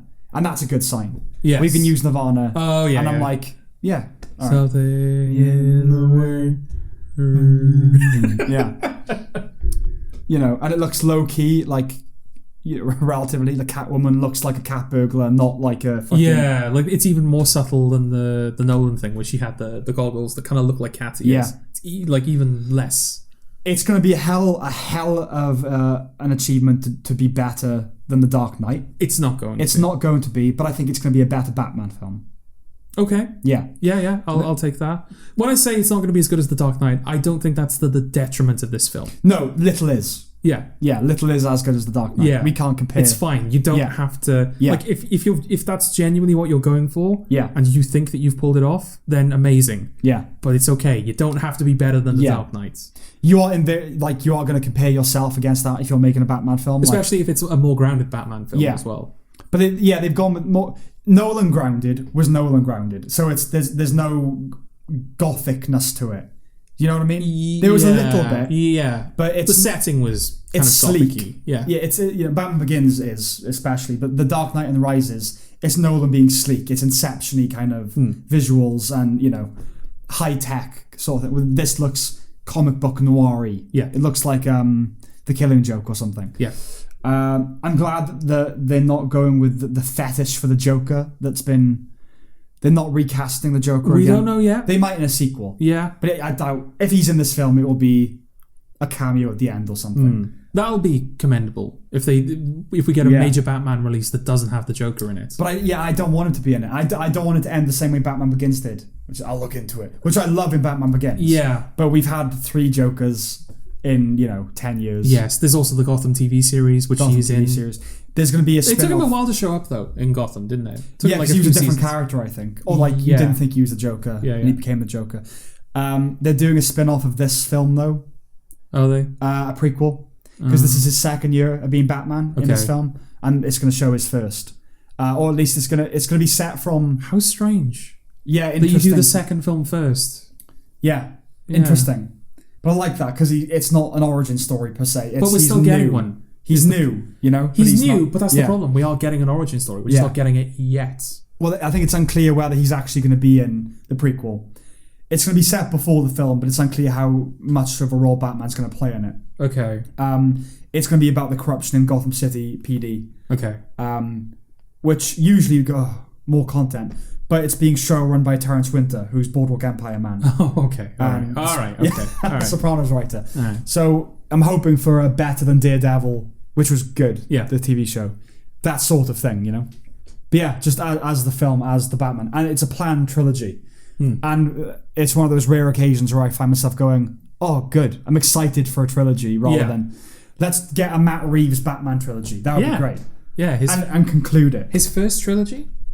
Yeah. Because, Planet of the Apes is the closest. Yeah. But that, Give him a trilogy. Just give him 3 films and then conclude the story. That'd be awesome. Yeah. I'd like that. 2 Batman trilogies. I want that. I want it now. But yeah, no, I'm very, very excited. I'm very really excited by trailers anymore. I was. Well, that's good. Yeah. You can still feel Sam. I can still feel. Well, we talked about, didn't we, before? How do you do the Riddler in a realistic context? Yes. And they found a way. They just changed the character. Yeah. Which is fine. Yeah. But it seems like he's a serial killer who writes riddles. All right. Yeah. Let's see how that works. You get the vibe that he kills corrupt officials. That's his thing. I think so. Yeah. Yeah. Trying to make him a bit not sympathetic, but give him some meat. Yeah. Edward Nashton, isn't it? Which is good. You can't do Edward Nigma in a realistic thing, but they are doing Oswald Cobblepot. Oh, it's fine. But I feel like you can get away with Cobblepot. You can't get away with Nigma. Yeah, isn't the Penguin, is he British in most incarnations? I think so. But I don't think they're doing that. Farrell looks like a street thug, like a New York street thug that rises to become... They've said that he's not Penguin in this. He hates being called Penguin in this film. Yeah, that's cool though. That he starts off as just like a hood. Yeah. That will become... Yeah, the boss. The boss. Yeah. Yeah, show that across the trilogy. We haven't had that, have we? Villains recurring. No, the closest we got was Scarecrow. Yeah, who just pops up and Yeah, exactly. So yeah, very excited for the Batman. Yeah. Don't let us down, Matt Reeves. Please don't. Please don't let us. And Robert Pattinson as well. Don't let us down. Yeah, it's those... Do you think a lot of it is people setting up something to hate so they can be pleasantly surprised? Because we both knew, right, or suspected, that, right, it's Matt Reeves. Forget, you always got to look at this. When people are like, oh, it's a DC film. No. Look at the director and the writer. Those are the things you have to look at. We like his work as a director. Yes. It's not going to be a bad film. It might be an okay film. Yeah. Probably going to be a decent film. So we had that, and I was confident that, I think it's going to be good. I think he's going to do... And we like Pattinson now. You know, we have for some time. Do people? Well, this is the thing. It's like, oh my God, I thought he was going to be terrible, but then I watched this trailer. It's like, you're just not paying attention. You're still thinking Twilight. That's the thing. I think a lot of people look at him and they still think Twilight. They haven't seen Good Time. They haven't seen The Lighthouse. By design, right? He stayed away from the things people see. But that's the thing. This is going to be his big return to the spotlight now. The new and improved Robert Pattinson. Yeah. So how are people going to respond to that? Are they just going to go, oh no, you're still Twilight Man? Or are they going to realise, oh shit, this guy knows what he's doing? Well, he's clearly like Christian Bale in Batman Begins. I don't know how old he was, but he just about pulls off when they flash back to him being a college freshman. Yes. And obviously then he's Christian Bale. Robert Pattinson is the correct age. It's like when they say, the new Bond should be Idris Elba. It's like, in his 50s. Get a 20-something. Doesn't look it though, in fairness. Increasingly, because I mean, he's gone grey now, isn't he? He's going grey, but if you take that out of the equation... Yeah, well, black don't crack. Black don't crack, exactly. Elba's not cracking yet. No, but still, you wouldn't cast him as Bond now, would you? No. Yeah. No. But my point is, it's not like, It's not Roger Moore in A View to a Kill. Exactly. You cast Pattinson. I quite like that he's probably like got ripped for the role, but he's not muscly. He's in the trailer. He looks kind of foppish. He's got that foppish hair. Yeah. He does look like a rich kid. You know, I like that. That again, he's at the start of his journey. I like that he's maybe just a little bit. I'm interested to see his Bruce Wayne more than his Batman. Like we know cinema has kind of nailed Batman now, right? Yeah. You know how to do Batman. Just don't do the voice too silly. Yeah. And the rest is fine. Yeah, and make a decent looking suit, and that's Batman. I'm interested to see his Bruce Wayne. I think it's going to be good. I think it's going to be really good. Yeah. I think he's going to play it in the same way like in Cosmopolis or something like that, where it's icy. Okay. You know? But we've seen it in The Lighthouse as well. He does animated. He's crazy. He can do it. Yeah. I've got faith. Okay. Ending on a note of optimism for a change. Oh, isn't that wonderful? Do we have anything else to talk about? Not really, no. We've been going nearly 3 hours. Yes. We should probably cut it there. Yeah, okay. Okay. Thank you for listening. Thank you very much. See you next time. Bye. Bye.